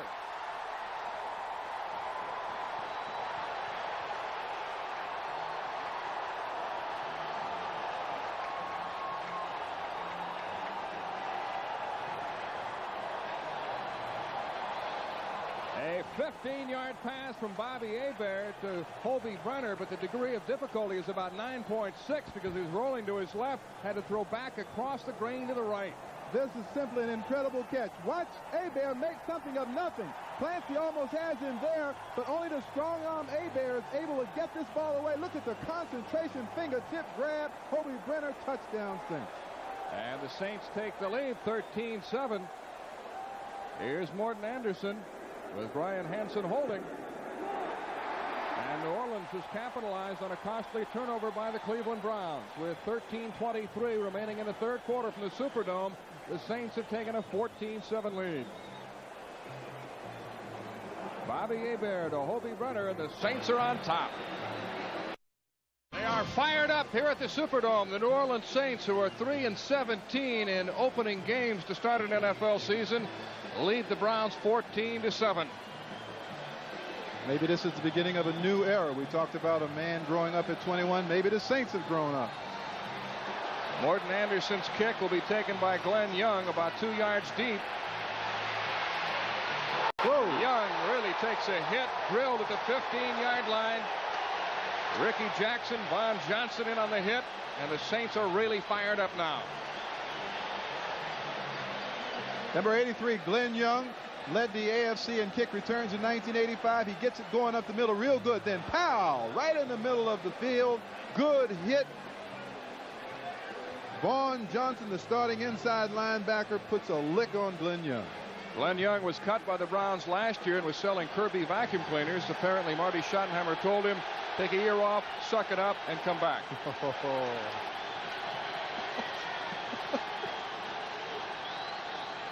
First down for the Browns at the 15. Kosar under some pressure, and his pass is complete to Ernest Biner for a first down at the 25-yard line. Pat Swilling made the tackle for the Saints. You know, that's what you like about Kosar. Unflappable. In the face of all of this crowd hostility and the excitement that the Saints are generating now, he comes back, drops back, a man in his face, and he fires the ball out to the sideline, picks up a first down. That's the way to get back the momentum on your side. Bernie has completed 14 of 18 passes for 120 yards. A touchdown to Clarence Weathers in the first half. Comes a blitz. Kozar going deep. He had man open downfield. Brian Brennan, who thought he was interfered with. But Bernie was under a lot of pressure. If he has just a half a second more, the Cleveland Browns have a touchdown here.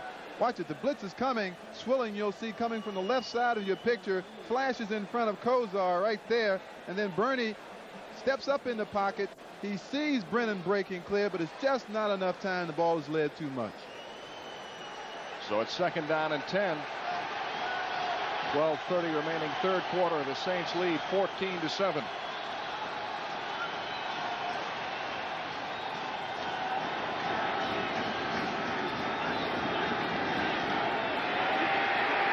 Kozar to Biner. Good move. Biner lunges across the 30 for extra yardage. Johnny Poe, the 7-year veteran from Missouri, on the tackle for the Saints. You know, let's talk about this New Orleans Saints defense a little bit as you watch the play here. Only Ernest Biner's open field running ability makes something out of nothing here. Shakes 2 guys and then goes right between the 2 of them. But the Saints in the NFC West Conference are known to be a tough, rugged, aggressive defense. They're proving it here to the Cleveland Browns, who are from the American Football Conference Central Division. Biner is out. Herman Fontenot is in on 3rd and 5. They like to throw to Fontenot, former wide receiver at LSU. Kozar's pass is complete to Brian Brennan near the 40 as he wrestles it away from the defender, Van Jakes.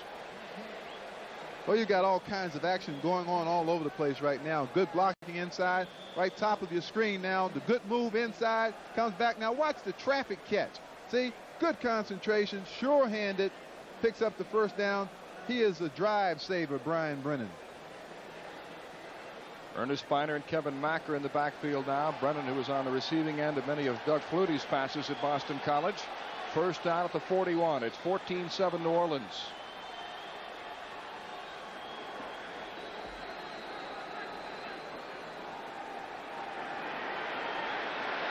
Kozar with time underneath to Biner. And Biner is stopped near midfield by the inside linebackers Sam Mills, 51, and Von Johnson, 53.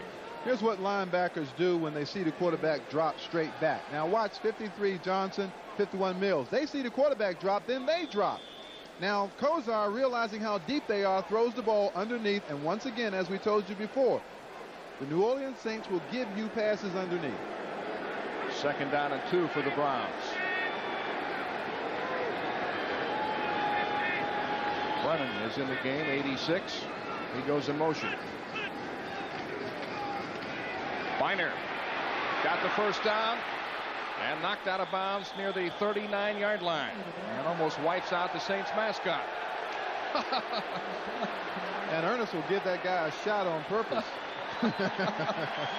Wonder if there's a penalty for that. Defacing a mascot. Unsportsmanlike penalty on to the mascot. Mascot interference. 15 yards. Mel, that mascot has a big head, I'll tell you that. First down for the Browns. They've got this drive going at the Saint 39. 10:09 remaining in the third period. Kozar has been throwing on first down and having some success. Biner and Langhorne are wide to the right. Webster Slaughter is split to the left. Biner open again. Eludes the tackler and is knocked down at the 30-yard line by Ricky Jackson. You know, some people think in the National Football League that you throw when you have to. In the National Football League, the best down to throw on is first down because all defenses in the league are set up to defense the run. Therefore, you get longer drops by your linebackers, and the cornerbacks will play off. And it's the perfect down to throw the ball short. It's 2nd down and 1 now. Let's see if Kozar will go for something deep. Still has an extra play to work with to get the 1 yard if they'll go right after the first down. Not usually in their makeup, particularly in the I formation. They'll just get the first down.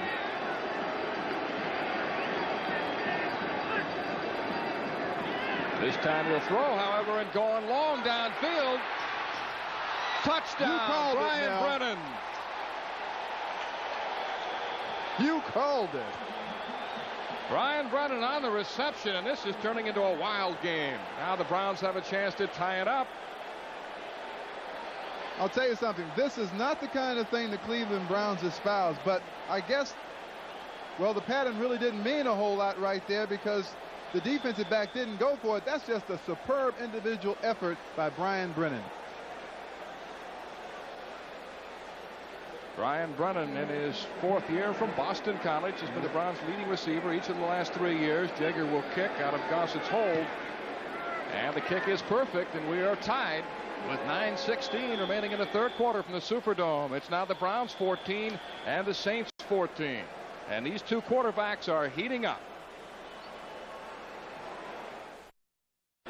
Having played in the NFL for so long, you know that teams scout opponents' tendencies. Teams scout their own tendencies. On 2nd down and 1, you felt the Browns were going to pound out the 1-yard, get the first down, but they decided to go for the bomb, and it paid off. It's called quality control, and teams can't win in this league without the computers to tell them what tendencies are. The Cleveland Browns very rarely do that type of thing, but they broke the pattern, and it caught the New Orleans Saints off guard as well.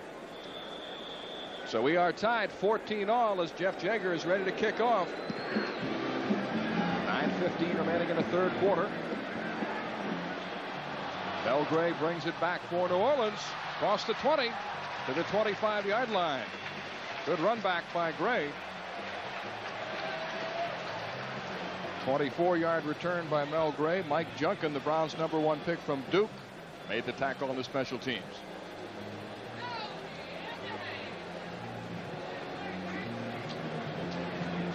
Score tied 14-all. 8 plays, 85 yards, 4 minutes and 7 seconds. A great diving catch in the end zone by Brian Brennan. Each quarterback has thrown 2 touchdown passes.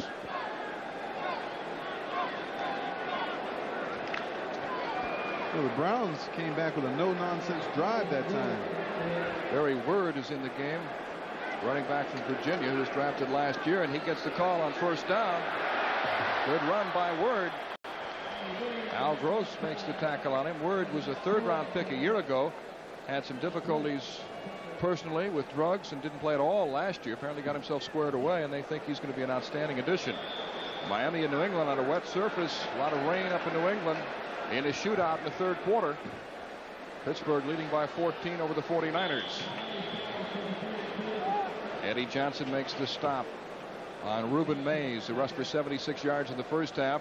The Redskins are banged up. Jay Schrader and the kicker Jess Atkinson got hurt. Dallas and St. Louis in a low-scoring game. Rams leading Houston. Indianapolis by a point over the Bengals. It's so important to get off to a good start in week 1. It can mean the difference maybe in 2, 3, maybe 4 victories if a team has a positive attitude and sets a good foundation for its season. The Saints are trying to do just that. 4-man front for the Browns on 3rd and 3.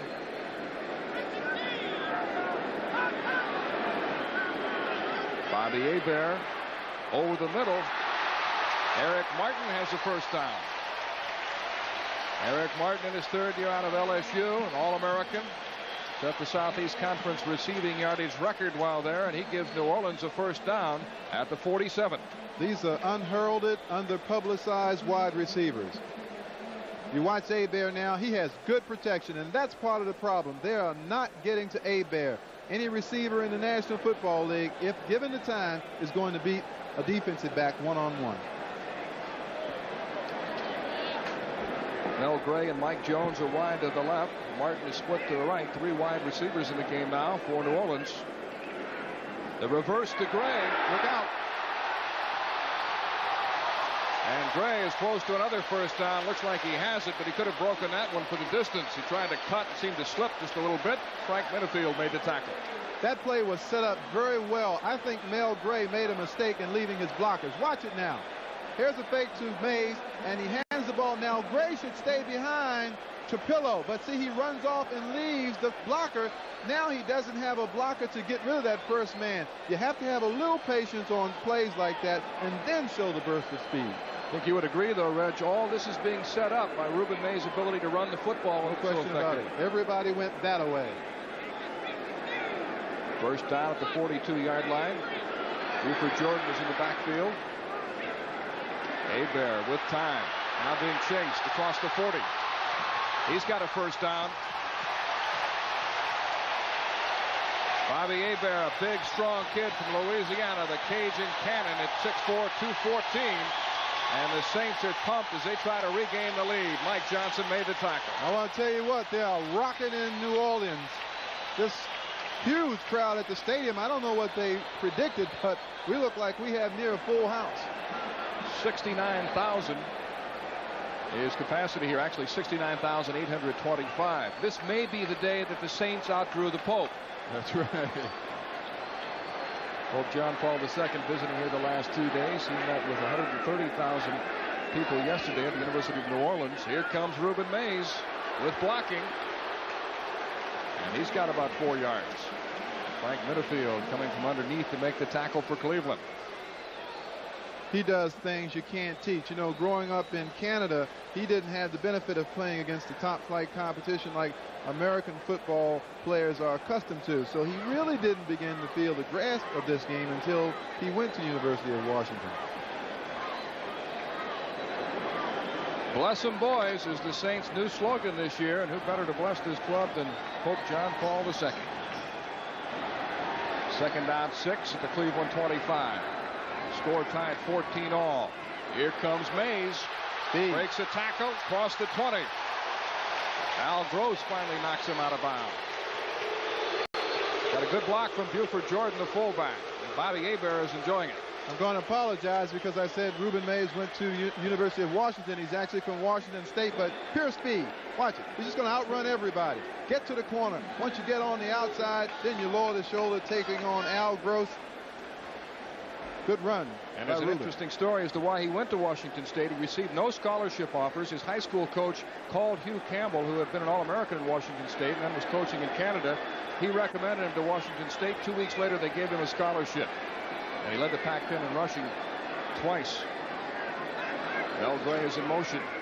Ruben Mays up the middle to a gaping hole down to the 8-yard line. Joel Hilgenberg, the center, threw a big block for it. We talked about the Saints rushing on first down and rushing effectively. If the Saints continue to rush like this, they're going to give the Browns little time to deal with the ball when they do have it. Ruben Mays is right now controlling this game. 16 rushes, 100 yards. In his junior year at Washington State, he rushed for an NCAA record 357 yards in one game against Oregon. I can see what. Second down and 1. Mays the lone setback. Mays again. Down to the 6. Al Gross on the stop along with Ray Ellis for Cleveland. Mays in high school in Canada played on a field that didn't have grass. The wind blew 40 miles an hour. He played under freezing temperatures and in snowstorms in October. He had to play with a stocking cap under his football helmet and long johns under his football uniform. So I'm sure he's enjoying life here in the Superdome with temperatures in the 70s. Inside.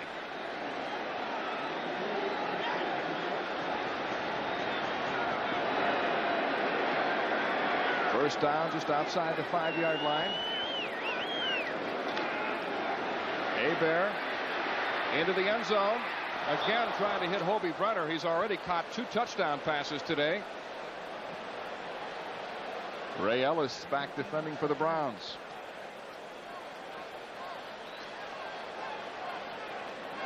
Ruben Mays apparently is an avid fisherman. When he first came to New Orleans, he was doing a lot of fishing, but Bobby Hebert used to laugh at him because he'd never come home with any fish. So finally Hebert and Hokie Gaijun, who's a native Cajun and played with the team, took him to the spots where you could catch fish.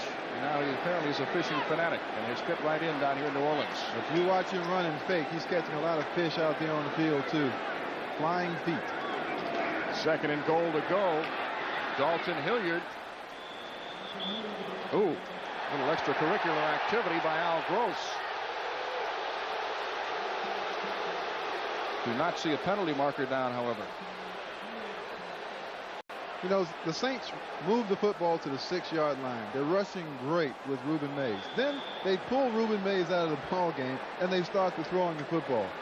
Tell me if that makes sense. Seems a little odd. Unless he's hurt or tired. I wouldn't think so. He's just standing beside the head coach. How can you take a weapon like that off the football field? Third down, goal to go from the 5-yard line. Hebert from the shotgun. Handoff to Hilliard. Touchdown.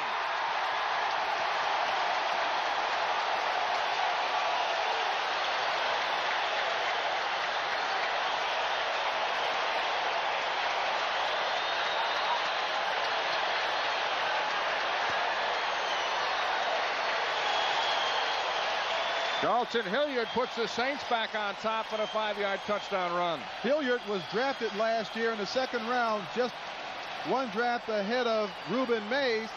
He actually had an outstanding year, was the starter last year until the 5th game. Once Ruben Mays got in, he has been the bright star on this football team. But in Dalton Hilliard, they have a really capable backup halfback who has great speed as well. Morton Anderson's conversion kick is good. The Saints have regained the lead with 2:22 remaining in the 3rd quarter from New Orleans. It's the Saints 21 and the Browns 14. Rookie Steve Trapillo making an outstanding block on Clay Matthews, springing Dalton Hilliard into the end zone. 6'5", 295-pound guard. And it's 21-14 Saints as Morton Anderson booms one. Glenn Young a yard deep. Good coverage again by the Saints and the special teams. And the Browns began this drive inside their 20. That's been another big key. Cleveland has had poor field position most of the day, Reggie. Yes, the Saints have done an excellent job. Marty Schottenheimer told me that he thought the Saints special teams were one of the outstanding units in the league. They cover kicks well, and it certainly has shown.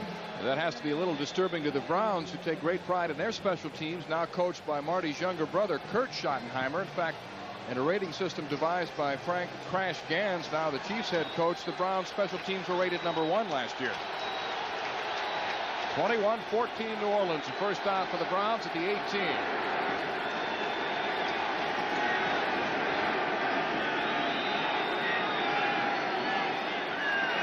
Kozar over the middle to Webster Slaughter. And he gets about 9 yards. Johnny Poe on the stop for New Orleans. This may be one of those games, Mel, where the last team having the ball wins.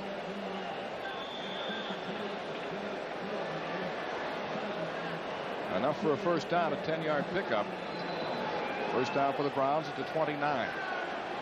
Morton Anderson gave the Saints their last win against the Browns in 1984. That was the final play of the game with 6 seconds left. He kicked that in the rain and the mud from 53 yards out. Kozar throwing on first down. Ozzie Newsome is wide open. They continue to give up the underneath stuff, but not allowing the long pass. While we have a moment here, I'd like to send along our best wishes to Bill Grabert, who is recovering from a serious accident. He has worked with his son Doug, who works for NBC on many occasions. Hope you're feeling better, Bill. We'd also like to send our best to Hanford Dixon's mother, who's watching in Mobile, Alabama. She's ill. Marva Dixon. We hope she's feeling better, too. Bernie Kozar, 21 for 26 on 2nd down and 2 with 1:28 left in a fast-moving 3rd quarter.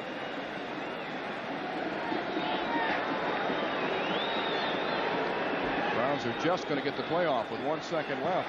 Kevin Mack. And Mack is to the 41. You know, and each team is doing exactly what its offensive philosophy entails.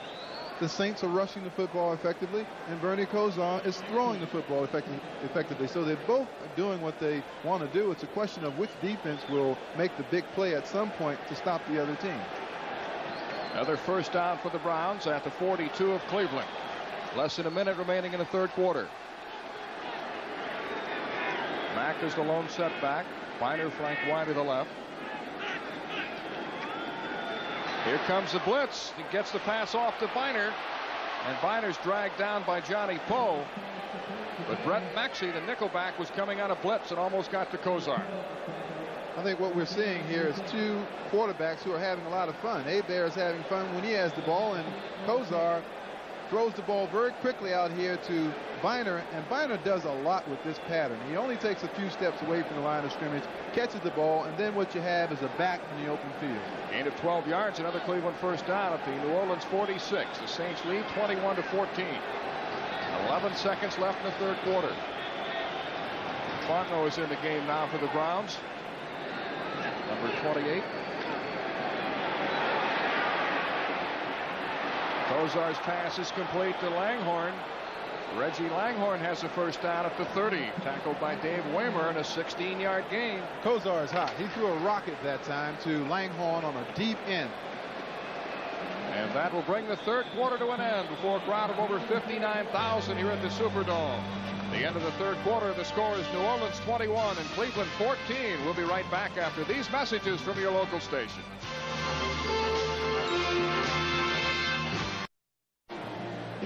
Mel Proctor with Reggie Rucker back in New Orleans. We began the fourth quarter. The Saints showing good balance in their attack so far, Reg.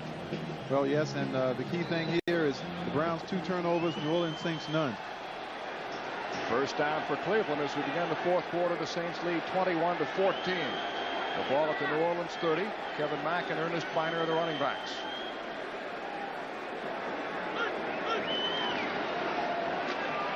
Biner runs into Von Johnson 53 and Jim Wilkes 94. We've talked about the difference in special teams play. That's been a key. New Orleans special teams have outplayed the Browns, and that has to hurt Marty Schottenheimer, who made a living for 6 years as a special team player. When he came to Cleveland, he said you can't always control what happens on offense and defense, but we expect the Browns to win the special teams battle every game. Well, so many people look at the more glamorous side of special teams, which is kick run backs, and the Browns are one of the best in that. But the Saints are one of the best teams in kick coverage, so they're doing their job today. As a matter of fact, they're winning that battle. Herman Fontenot is in, number 28, on second down and 9. Wide open. Reggie Langhorne gets up and knocked down at the 9-yard line. He caught the ball at the 20 and picked up 11 additional yards. Johnny Poe finally stopped him. Gain of 20 yards on the play. This is a reading pattern where the wide receiver goes down the field and plays his pattern off of one of the other receivers. Now you can see on this pattern the option is to pull up, and Langhorne gets down, makes sure of the catch, which is good, and takes off running until the black shirt gets him. It'll be first and goal to go at the 9-yard line. He protected that football well because the Saints were trying to make him fumble. Mack and Biner in the I formation. First and goal to go. Langhorne is in motion. Biner straight ahead inside the 5 down to the 2-yard line. Antonio Gibson, the strong safety, on the stop for New Orleans. You want to see what a future Hall of Famer does in addition to catch more passes than any other tight end? Look at the blocking. Look at the blocking. That's Ricky Jackson, an all-pro. Ozzie Newsome takes him down. That's something that he doesn't get credit for much, but he does a good job. Second down, goal to go from the 3-yard line early in the fourth quarter, with the Saints leading 21-14.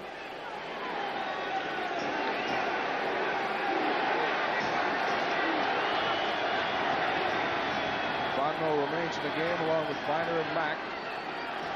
Travis Tucker is in at tight end. Goes on the rollout. Dan Fike cuts down a tackler, and he's in for a touchdown. What a block by the right guard, Dan Fike, 69.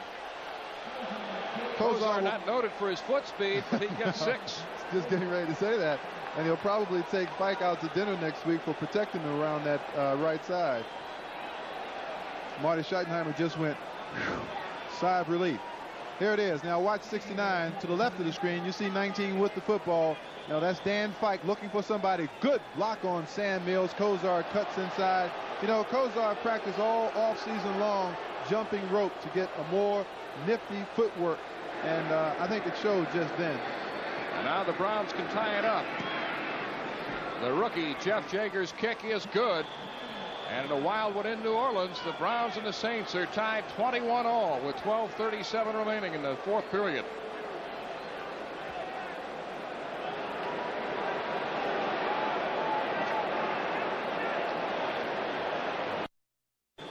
The Browns have done a couple of unexpected things today. Bernie Kosar with a rushing touchdown. He had none last year, only one the year before, and he's catching his breath after running in from 3 yards out. Here comes Mel Gray for the Saints. Trying to cut back, giving ground, and gets out across the 20. Great run back by Gray, who brings it back to the 29-yard line. Felix Wright made the tackle for the Browns. Gray gambled and won that time. Strength thrills and speed kills, and Mel Gray has plenty of it. With 12:23 remaining, the Browns and Saints are tied at 21. Reggie Rucker, this is Mel Proctor back at the Superdome in New Orleans, where the Browns and Saints tied 21 all. The Saints will begin this drive from their 29. Ruben Mays has rushed for 104 yards so far. Dalton Hilliard in motion out of the backfield. Bobby Hebert will throw. To his tight end Brenner, who's caught 2 touchdown passes today, and Hobie Brenner takes it down to the 38-yard line, where Mike Johnson and Eddie Johnson bring him down. Bobby Hebert stole a page out of Bernie Kosar's book that time, faking with the backs and then allowing the linebackers to drift deep and then dropping the ball off to Hobie Brenner. Brenner has had a big day, 2 touchdown catches. Kosar and Hebert have each thrown a pair of touchdown passes, but Kosar is one up on Hebert. He's run for a 3-yard touchdown.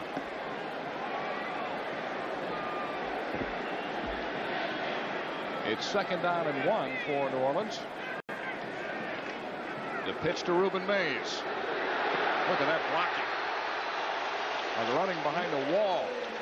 Steve Trapillo in his first game in the NFL threw another outstanding block to Spring Mays. Gain of 9. Jim Mora was telling us yesterday that he is very, very pleased with the selection of Steve Trapillo in the 4th round from Boston College.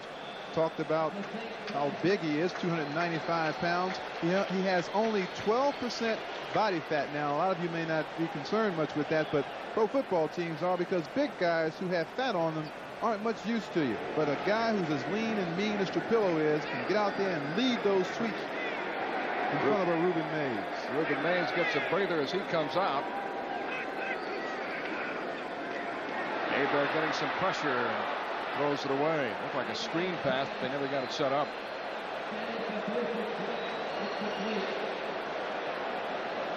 It's one of the few times today that Hebert has been pressured at all. While playing in the USFL, Hebert, then a much younger quarterback, had the reputation of being a guy who would gamble, take chances, sometimes incur interceptions, but he's had to adjust his philosophy under Jim Mora. But really, he has not played in the same offensive system for 2 consecutive years since 1981 and 82 when he was in college. 3 different years in the USFL. They either underwent a change in head coaches or an offensive coordinators. Bum Phillips was the head coach when he came here, so he had to adjust to that. So for the first time, he's playing under the same coach 2 years in a row with the same philosophy. Almost picked off. Big number 72, Dave Pazzulli, almost had it. I want to tell you why he couldn't catch that ball. Look at his hands. Number 72, Pazzulli. He has those big mittens on that defensive linemen wear to protect their hands because they use their hands a lot. There's Hebert looking for the screen pass. Pazzulli is on what's called a spy. He's catching anybody out of the backfield, but as you can see, big guys shouldn't try to catch passes. There are those things there. Take them all. Puz, who says he wants to be a professional wrestler when he's done playing football. I believe him. He loves that type of thing. Redskins still winning despite a couple of costly injuries today. We'll give you more on that a little later. 3rd down 10. Hebert from the shotgun. Score tied 21 all. With 10:43 remaining in the 4th period. Hebert going long. The pass is underthrown. A lot of contact downfield as Mike Jones was mixing it up with the nickelback Mark Harper. Now they're booing a lot here, but now that's a veteran cornerback doing exactly what he is supposed to do. The reason why they didn't call interference was because Harper was looking back at the ball. Tampa Bay. I wonder if Vinny Testaverde is in that ball game. 41-3. So it's 4th down now, and Brian Hansen will have to punt. Gerald McNeil would still like to get his hands on one. He's not had a run back today. Hansen has been getting excellent hang time. High kicks. Woo. Gets one up there in the ceiling area again. McNeil's going to try to bring it back after 6. He's clobbered. The ice cube melts, at about the 12-yard line. Mike Junkin, #1 pick from Duke, nailed him. These are the best kick coverage teams I have ever seen on one day in the National Football League. If you look on the left-hand column, you'll see where the Browns started their drives. If you look on the right-hand column, in white, you'll see the touchdown excursions of 88 yards, 85 yards, and 82 yards. That's an incredible statistic. That's not the way you want to make a living, but give the Browns credit. They've been able to do it. Now they're looking at going 92 yards. First down 10 for the Browns at the 9-yard line at 21 all time. Mel Proctor with Reggie Rucker from the Superdome in New Orleans. Bernie Kosar to throw. He's in trouble, and he is sacked. Pat Swilling nails him for a loss of about 3 or 4 yards. The pass protection in this game has been so outstanding that you've almost forgotten the word sack. Here's Pat Swilling on the outside. Stand-up rusher. Ricky Bolden, number 77, loses him inside. Kosar surprised that he got sacked. Loss of 3. It'll be 2nd and 13 from the 6. Pat Swilling, 3rd-round pick a year ago from Georgia Tech, where he was a stand-up defensive end. 10 minutes remaining in the 4th quarter.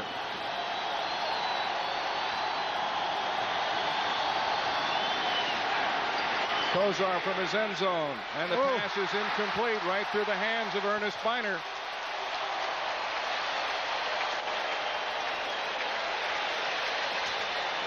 Kosar has been hot in the second half. He's 24 for 30 for 249 yards. And Biner probably would have picked up the first down. There was no one on the right side. It was a well-conceived play by the Browns.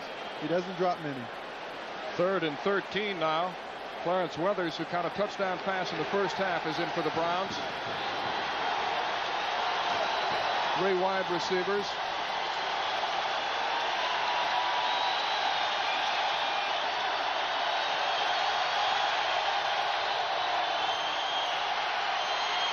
Kosar in trouble.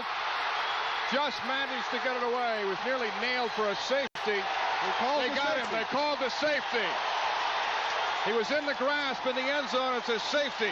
I don't agree with that. You know why? Because it should be in the grasp and control. And I don't think that Kosar was in control. That is a bad call.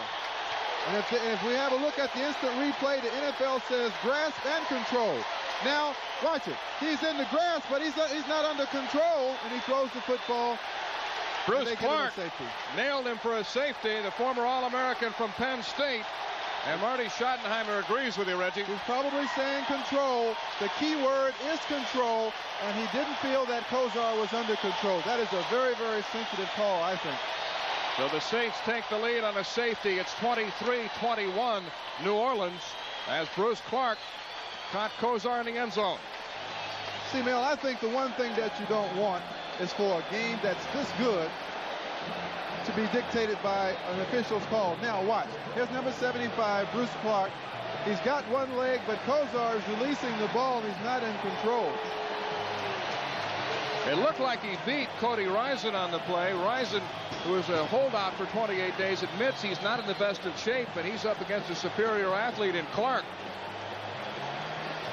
And Marty is still steamed.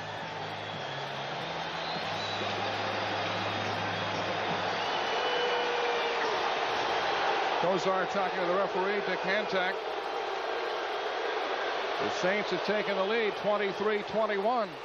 It's interesting because at our meetings this week in New York, Art McNally, supervisor of officials, went over that very play, talking about if a quarterback has one leg in the grasp of a defender, the key word, the operative word, is control. And I don't think that he had control there.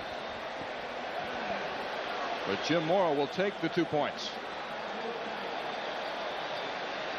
This is not one of those plays, though, where they can look at the replay and change it if necessary. This does not fall into the replay jurisdiction, although Marty Schottenheimer would like to see an amendment to that rule, I'm sure. Yes. It's a big call. This is a big year for the Cleveland Browns. No team has ever won the Super Bowl and lost their first game of the year. So if history holds true, the Browns cannot afford to lose this game if they're thinking Super Bowl. And now a free kick. Jeff Gossett, the punter, is in. Jim Mora rather composed. 23-21 New Orleans. 9:45 left in the game. Great penalty markers down as Mel Gray hauls it in at the 16. Gray, one of the few return men, has been able to spring free today, and he brings it back to the 32. We've got penalty markers. Glenn Young made the tackle for the Browns.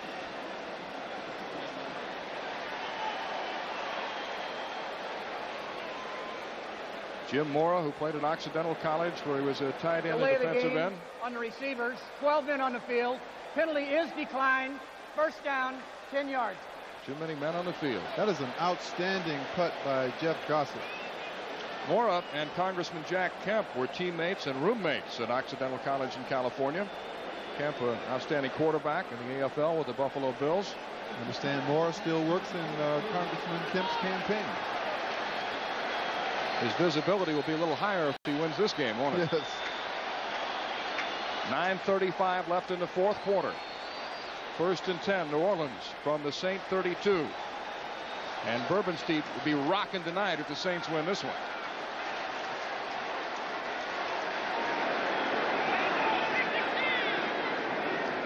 Buford Jordan in motion out of the backfield. The pitch to Ruben Mays. He's over 100 yards today. And he picks up another big chunk. And I guess, Reggie, now they'll try to stay on the ground and play ball control as much as possible with the lead. They certainly will. And the Browns have gone to Reggie Camp at left defensive end to try to help cut down that action on the right side. But it's to no avail as Ruben Mays once again sprints through that block and that opening and gets on the outside. 19 carries for 118 yards. His best game as a rookie was 203 yards against Miami.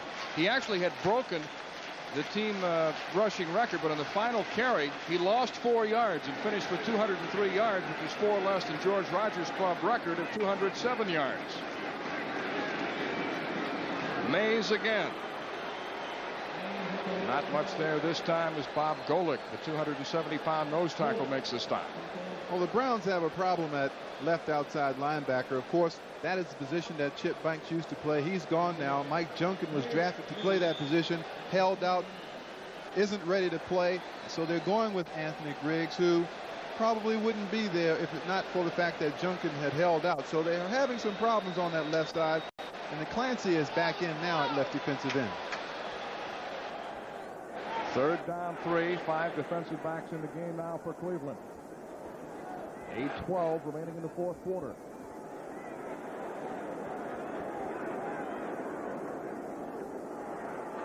Hebert complete to Mel Gray, close to a first down. Ray Ellis and Felix Wright make the tackle for the Browns. Looks like one of the Browns is shaken up, maybe a couple of them. That takes a lot of heart to make a catch when you know you're going to get hit helmet first. Ray Ellis is injured. Tampa Bay and Ray Perkins' debut winning big over Atlanta.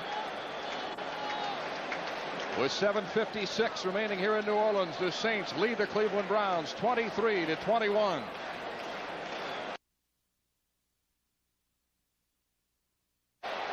Here's what happens. Hebert is looking for Mel Gray. Gray catches the football, and then he sees the hits coming. He ducks down.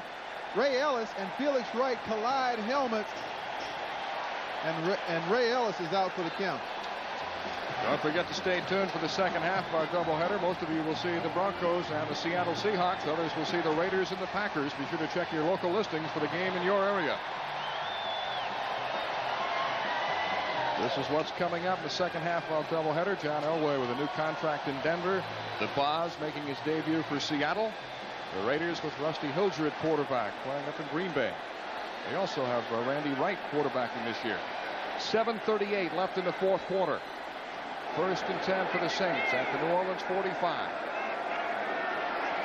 And the Browns is offside. It looked like he's got penalty marker down. It looked like Carl Hairston, Big Daddy, moved too early.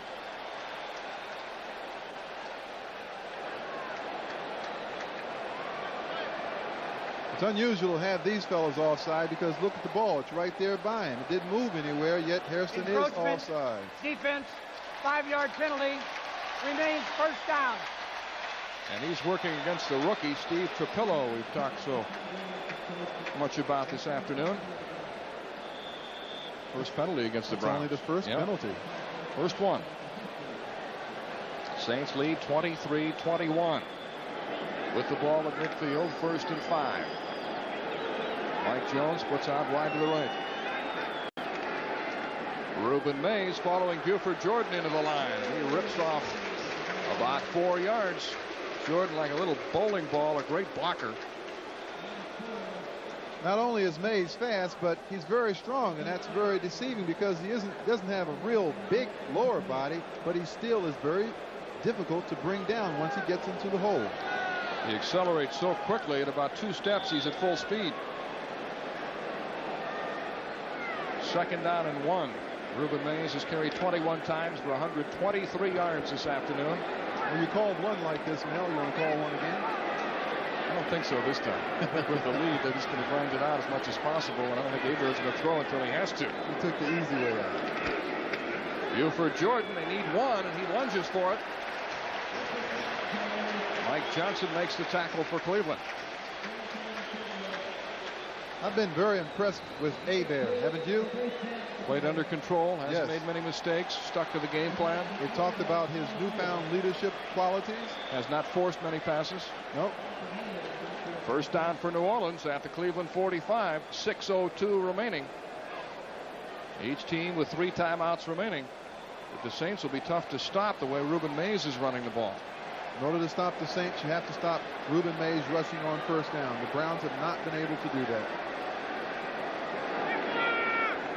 Mays and Jordan in the backfield. I think that Hilliard in the backfield now. He goes in motion. And Aber wants to throw. He's got Hilliard wide open, but overthrows him. Dalton Hilliard, nobody near him at the 36. Wow, that had to be a blown defensive assignment by the Cleveland Browns, and that's the first poorly thrown pass by Aber today. So it'll be 2nd down and 10. Here it is again. Maybe he has too much time. Everything is just too perfect on this play. You'll see no one near Hilliard.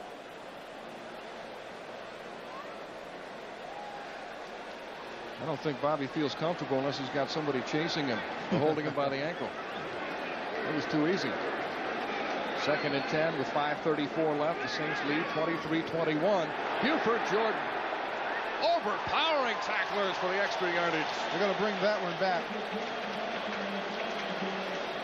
He doesn't carry very often. He's never carried more than 8 times in a game.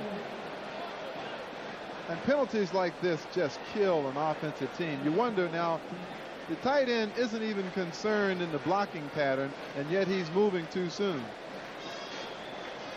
Illegal motion. Offense, number 89, 5-yard penalty. Repeat the down. 2nd down. It was actually Hobie Brennan. 89 is Robert Clark, who I don't even think was in the game at the time, was he? It's 85 Brenner who was guilty. But he's contributed today with a pair of touchdown catches.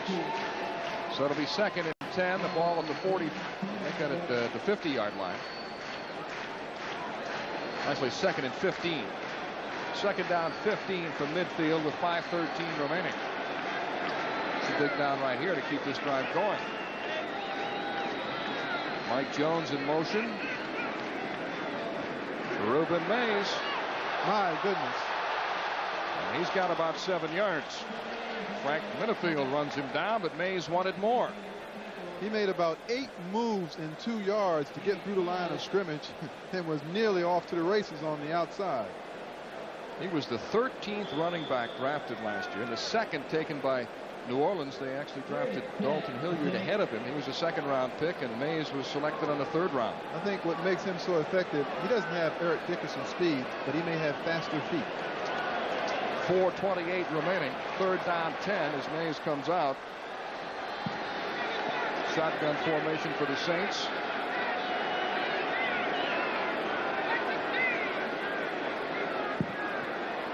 Mel Gray is in motion. Aber with time, and it's incomplete.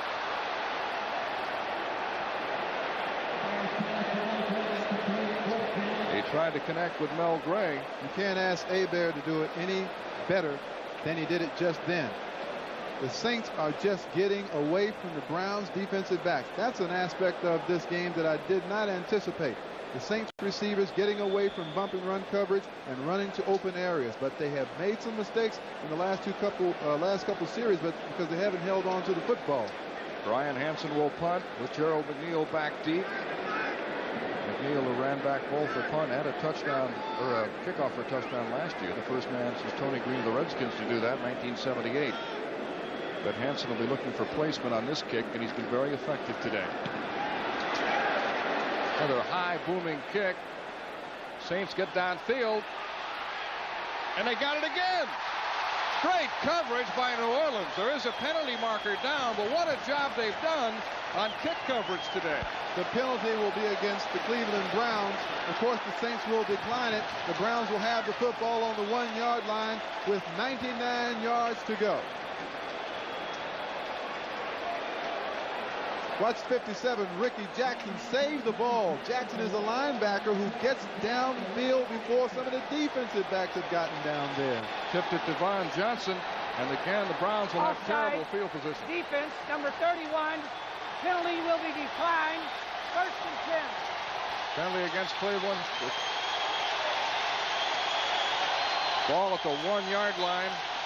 And this is what's so difficult. Second half, a doubleheader coming up, Seattle and Denver, and the LA Raiders at Green Bay. Stay tuned. Don't forget down here, when you've got this kind of crowd noise, it's extremely difficult for the offensive team to hear the quarterback's cadence. Look where the Browns on an average have begun their drives. They have never started a drive from outside their own 20 today. 3 times they've had to drive more than 80 yards to score, and now they've got to go 99 yards if they want to get a touchdown. And they can't hear. It's very important, Mel. After further review, the play stands as called. 1st and 10, half-yard line. Thank you, Dick Hancock. A field goal could win it. Yes. If you're an offensive team, the key to making a play successful is everybody getting off on the right count. As you can hear this noise, I promise you the Browns offensive players cannot hear Kosar very well. 3:58 remaining as the Browns begin the drive from the 1 yard line. Kevin Mack trying to grind it out, and he's out to the 5 yard line. Pat Swilling made the tackle for New Orleans. New England leading by a touchdown against Miami. Pittsburgh up by 13. The Jets leading by 3. Redskins up by 7. Dallas ahead of St. Louis 13-3. Kansas City and Frank Gann's debut winning. Rams ahead of Houston. A final score. Cincinnati beat Indianapolis. The Colts currently came back and make that a close game. Tampa Bay with a big lead. And here at the Superdome with 3:22 remaining in the 4th quarter, the Saints lead 23-21. 2nd down and 6 from the 5 for Bernie Kosar and the Cleveland Browns. And he's hit again in the end zone. Safety, the 2nd of the game. Frank Warren has the football, but it's a safety. That's twice Kosar has been nailed in the end zone. One of the cardinal sins in football is not protecting your backside in the end zone. It's a strong safety blitz. No one accounts for Brett Maxey. Watch from the right side of your screen. They've picked everyone up but the strong safety. There's number 39. You never account for a defensive back in this kind of scheme. Maybe the Browns should have been looking. So it's now 25-21. New Orleans, the last 4 points coming on safeties. What an incredible twist to an otherwise evenly matched ball game when both teams were scoring on consecutive possessions, and now the Saints get 2 consecutive safeties. And I wonder if Pope John Paul II will be coming back for next year's season opener. Oh, I wonder when's the last time that type of thing has happened. I've never seen that in professional football. And a concern, Marty Schottenheimer, the Saints leading by 4 with 3:09 remaining. Well, you can talk about the controversy surrounding the first safety, but there's certainly no excuse for that one. The Saints had the right play on at the right time. Browns are fortunate that Kozar fumbled the ball out of bounds. That could have been a touchdown.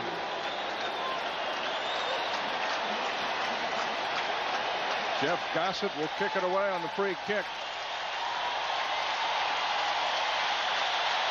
3:09 remaining in the fourth quarter. It's 25-21 New Orleans.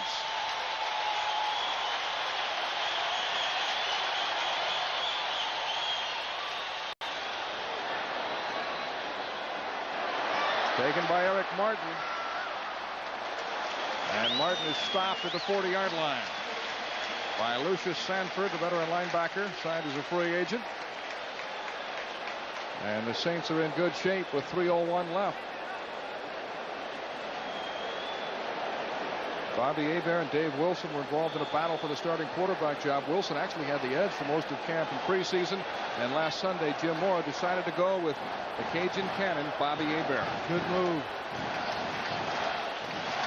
But if you want to look at something that has been the difference in this ball game, it has been the special teams coverage units of the New Orleans Saints. Buford Jordan and Reuben Mays are the running backs. This drive begins from the 41 as Mike Jones is in motion. Mays has had a great day. And the ball is loose, and the Browns have recovered it. Oh. Let's see if the play had been blown dead, however. It's New Orleans ball. The ground cannot cause a fumble. In this case, the turf cannot cause a fumble. The question is, did a Browns defender touch Mays before he went down? Yes, he did. But the turf caused the fumble. That's right. That's a good call. Now we've got a penalty marker. Maybe unsportsmanlike conduct against Cleveland. I think we've also got one of the Browns players down. Frank Minifield is shaken up. But this is Eddie Johnson arguing. There's Minifield.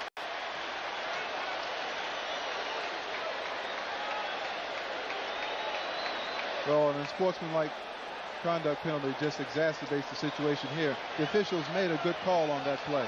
That's Eddie Johnson with the helmet off. Let's watch it again. See, Minifield hits Mays. The ground cannot cause a fumble. Therefore, New Orleans retains possession. I don't think Eddie Johnson agrees with you. 2:33 remaining in the fourth quarter. The Saints lead 25-21.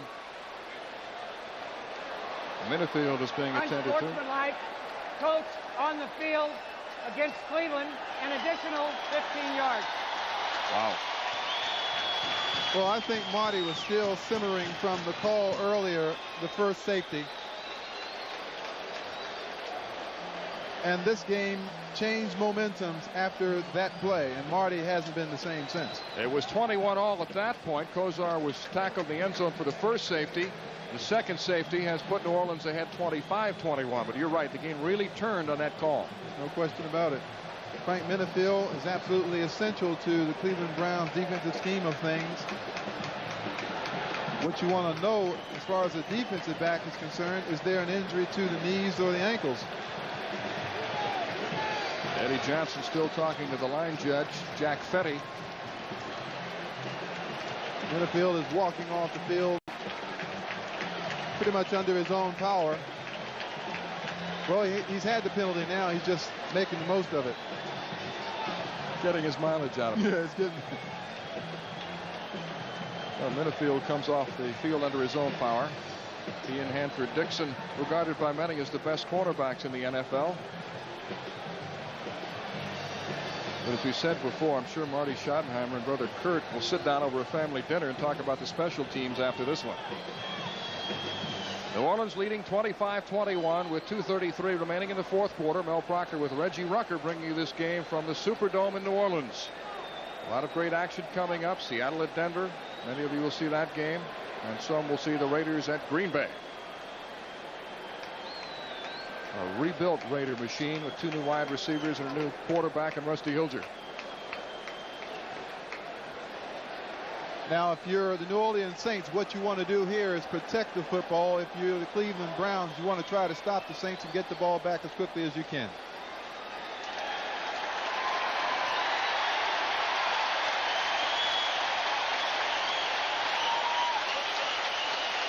And let's hear from Dick Hancock, stepping off 15 against a very irate Marty Schottenheimer's team. After further review, the play stands as called. Player down. Unsportsmanlike. Coach from the Cleveland staff on the field. 15-yard penalty. 1st and 10. The normally reserved Marty Schottenheimer has smoke coming out of his ears today. Marty is showing that early on in this season he's going to demand the respect of his stature in the game at this point, and I think you have to do some things like that, but unfortunately maybe it is the wrong time. National Football League rules require that we present away games starting with the opening kickoff to stations in the team's home area, so some viewers will be leaving this game in a few minutes for a telecast involving your team. However, we'll continue to bring you reports on this game to keep you up to date. 1st and 10 from the 30 for New Orleans. Ruben Mays piling up the yardage at the Browns' expense today. Mays to the 25 where Al Gross makes the tackle, and they are chanting Rue, Rue, as in Ruben. That's called a power play. What happens on the play, the tackle and the guard on that side will double team, or the tight end may double team with the tackle. They get a block by the lead back, and they keep running Ruben Mays into that same hole time after time after time, and they have made yardage 90% of the time on that one play. Marty Schottenheimer now talking to the side judge, Gary Lane. Ruben Mays has carried 24 times for 147 yards. With 2 minutes remaining in the 4th quarter here at the Superdome, the Saints lead the Cleveland Browns. Mel Proctor with Reggie Rucker back at the Superdome in New Orleans. The Saints lead the Browns 25-21 with 2 minutes remaining in the 4th period. It's 2nd down and 5 for New Orleans at the Brown 25. The Browns have to have the ball. Buford Jordan stacked up and almost fumbled, but wrapped both arms around it and held on. A field goal will do the Browns no good at this point. They'll still be 1 point short. They've got to have the ball, and they've got to have a touchdown. Their first timeout. And now the Browns use their first timeout. So with 1:53 left in the 4th quarter, it's New Orleans 25, Cleveland 21. So look on our report card. The Browns, Bernie Kosar, has been intercepted and has been sacked twice for safeties. Kevin Mack has not had a very good day. But meanwhile, Bobby Hebert and Ruben Mays have. The pass is tipped, and it's incomplete. It was in and out of the hands of Dalton Hilliard, and John Tice, the tight end, was in the area and almost gathered it in. For the Saints, Hebert 13 for 21, 2 touchdowns. Ruben Mays has run very effectively today with 147 yards. Hobie Brenner has 2 touchdown catches. Special teams has certainly been a big key. The Browns have had terrible field position. They've never started to drive outside their 20. With all that in mind, this becomes a very critical kick for Morton Anderson and the New Orleans Saints, because the Browns are going to get the football with plenty of time left in the ball game. A 40-yard kick. It's on the way, and it is good. Morton Anderson, who has hit on 80% of his field goal attempts, connects from 40 yards out as the Saints take a 28-21 lead with 1:43 remaining. And what a weapon Morton Anderson is. And don't anybody go anywhere, because the Browns are going to have plenty of time when they get this ball back. Probably will be the all-time leading percentage field goal kicker in the history of the National Football League by the next game, let's say. He needs to make 2 more field goals to become the all-time most accurate field goal kicker in NFL history. Speaking of field goal kickers, Tom Dempsey, who kicked a record 63-yarder for the Saints, is here at the game today. We saw him before the game. Put on a few pounds. He kicked that field goal, by the way, not in this stadium. He kicked that over at Tulane Stadium back in 1970. 63 yards, which still stands today.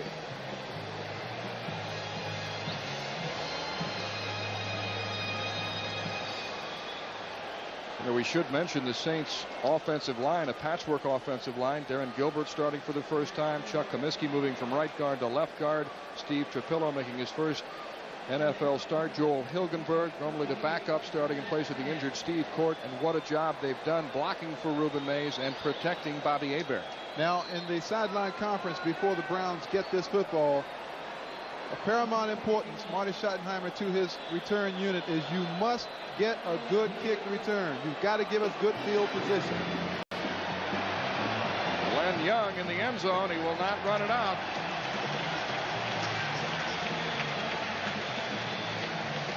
The Browns' return game has been almost totally shut down by the Saints. Well, we've got a potential for overtime here, I think, Mel. I think the Browns have a fine 2-minute offense. Bernie Kosar, even though he is young, is very good at picking up open receivers. And in overtime games a year ago, the Browns were 3-0. Coming up, Seattle at Denver. Some of you will see the Raiders at Green Bay. 1:43 remaining in the fourth quarter. The Browns have 2 timeouts left. It's 28-21 New Orleans. 4 wide receivers are in the ball game. Ernest Biner is a lone setback. Kosar going long downfield for Webster Slater, who turned the wrong way. The ball was right there. He was looking over his right shoulder. The ball came over his left shoulder. And it was right there, Mel. Oh, this has to be a mistake on someone's part. Watch this. Kosar throws an excellent pass. Slaughter never sees the ball. Watch the ball come right down over his shoulder. All he had to do was make an adjustment. Second down, 10, 1:38 remaining. Slaughter puts out wide to the left. Clarence Weathers wide to the right side. Brennan is in a slot left. Kosar's pass is incomplete as he tried to hit Webster Slater underneath, and it'll be 3rd down and 10. Van Jakes in coverage for the Saints. Well, the Saints right now are just playing deep. They don't want Kosar to get anything quickly. The Saints defensive backs, real deep drops. I think if you're looking for a star in this ball game for the New Orleans Saints, you have to start with either Ruben Mays or Bobby Hebert. Browns have converted 3 of 6 third down situations. It's 3rd and 10 with 1:33 left.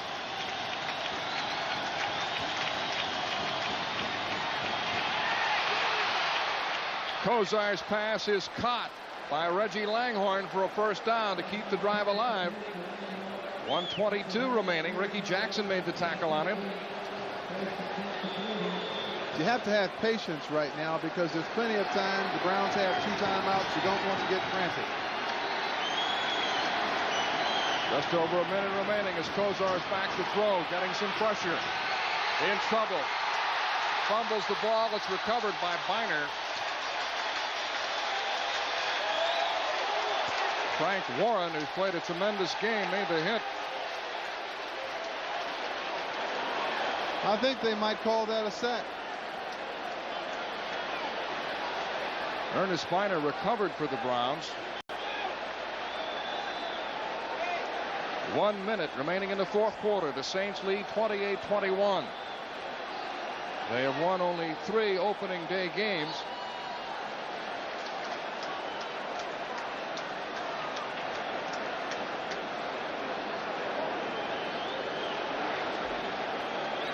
The Saints getting to Bernie Kosar 4 times today, twice in the end zone for safety.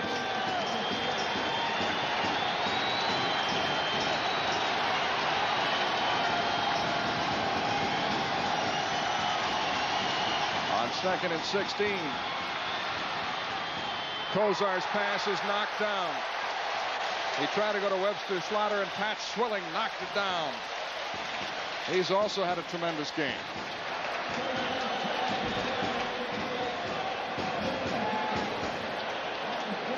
Our most valuable player this afternoon, the Saints' second-year running back, Ruben Mays. He has not scored a touchdown, but he has allowed New Orleans to control the tempo of this game. That's the key. I think when you've had the benefit of a Ruben Mays rushing game, Bobby Hebert has had a better game because of it. Budweiser will make a contribution to the United Way on behalf of all MVPs selected in today's games. 3rd down and 16. 46 seconds left. Frank Warren breathing down Kosar's neck. A penalty marker is down. Pat Swilling nails him.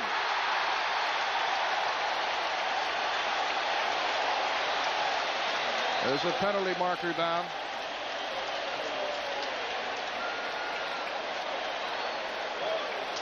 Holding against Cleveland. Well, this is somewhat of a decision. Do you give the Browns 2 more downs, or do you make them go 4th down and 15? I think you make them go 4th and 15. I think so, too. I don't think I'd give them the extra down. Holding. Offense, number 61, 10-yard penalty. Repeat the down, 3rd down. Whoa. The center, Mike Babb, caught holding. Oh, that's a break for Cleveland. I mean, you give them 2 more chances to handle the football. It's 3rd and 26 now for the Browns. 37 seconds left. Ruben Mays, again, our most valuable player. The MVP award sponsored by Budweiser. 37 seconds left.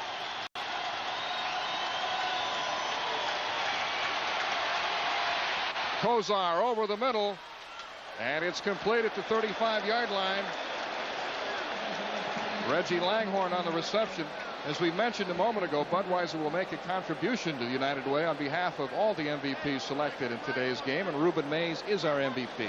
Timeout. New Orleans. Now, well, let's see. Timeout. Cleveland. There we go. Their second timeout. Browns now have 1 timeout left. Mel, I was talking about it just a moment ago when the Saints gave the Browns a second chance. I think in a situation like that, when you have either 4th and 15 or 3rd and 25, let's say, you take away the downs. You don't give the team the opportunity to come back twice. But on the 3rd and 26, Kosar was able to pick up sizable yardage. It'll be 4th and 9 now. An 18-yard completion to Reggie Langhorne.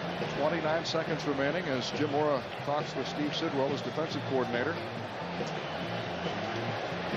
I was involved in a ball game in 1980 in Minnesota. I thought we had the game won. 6 seconds left on the clock. The Minnesota Vikings threw a Hail Mary pass in which Ahmad Rashad caught it with no time remaining on the clock to give the Minnesota Vikings the ball game. So anything can happen. 4th and 9 from the 36 of Cleveland. 29 seconds left. The Browns have got to convert this one or it's over.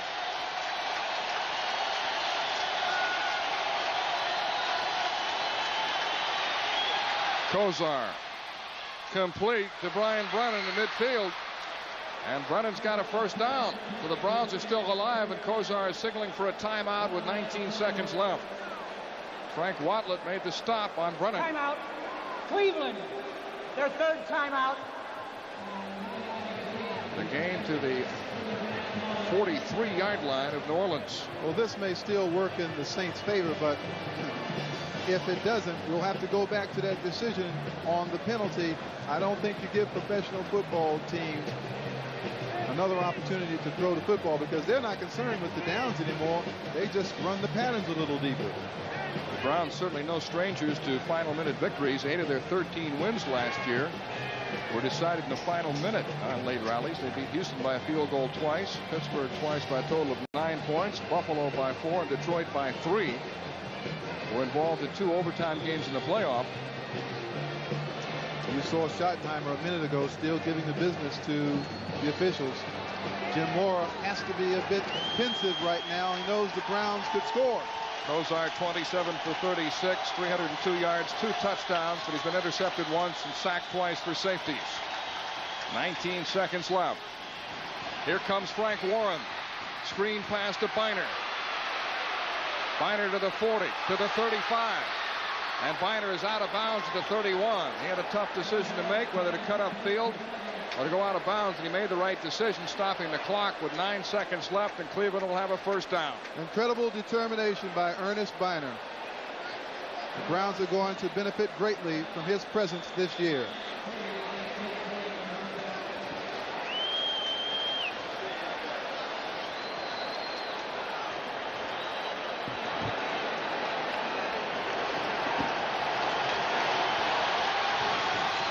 Seconds remaining. A first down for the Browns at the 31. It's 28-21 New Orleans. He has to throw this ball in the end zone, Mel. This ball has to go into the end zone. 3 wide receivers. Kosar into the end zone. I told you. Incomplete. Incomplete. Oh, my goodness. Almost caught, but it falls incomplete with 1 second left. So he's going to have one more shot at the same thing. I think this is the most exciting play in football now, where you can win a game or tie a ball game and you throw the ball into the end zone. They came very close just then to a touchdown. The tip play, trying to deflect it to somebody else. See Lindy Infante directing Kozar, trying to tell him, put a little more arc on the ball. Loft it.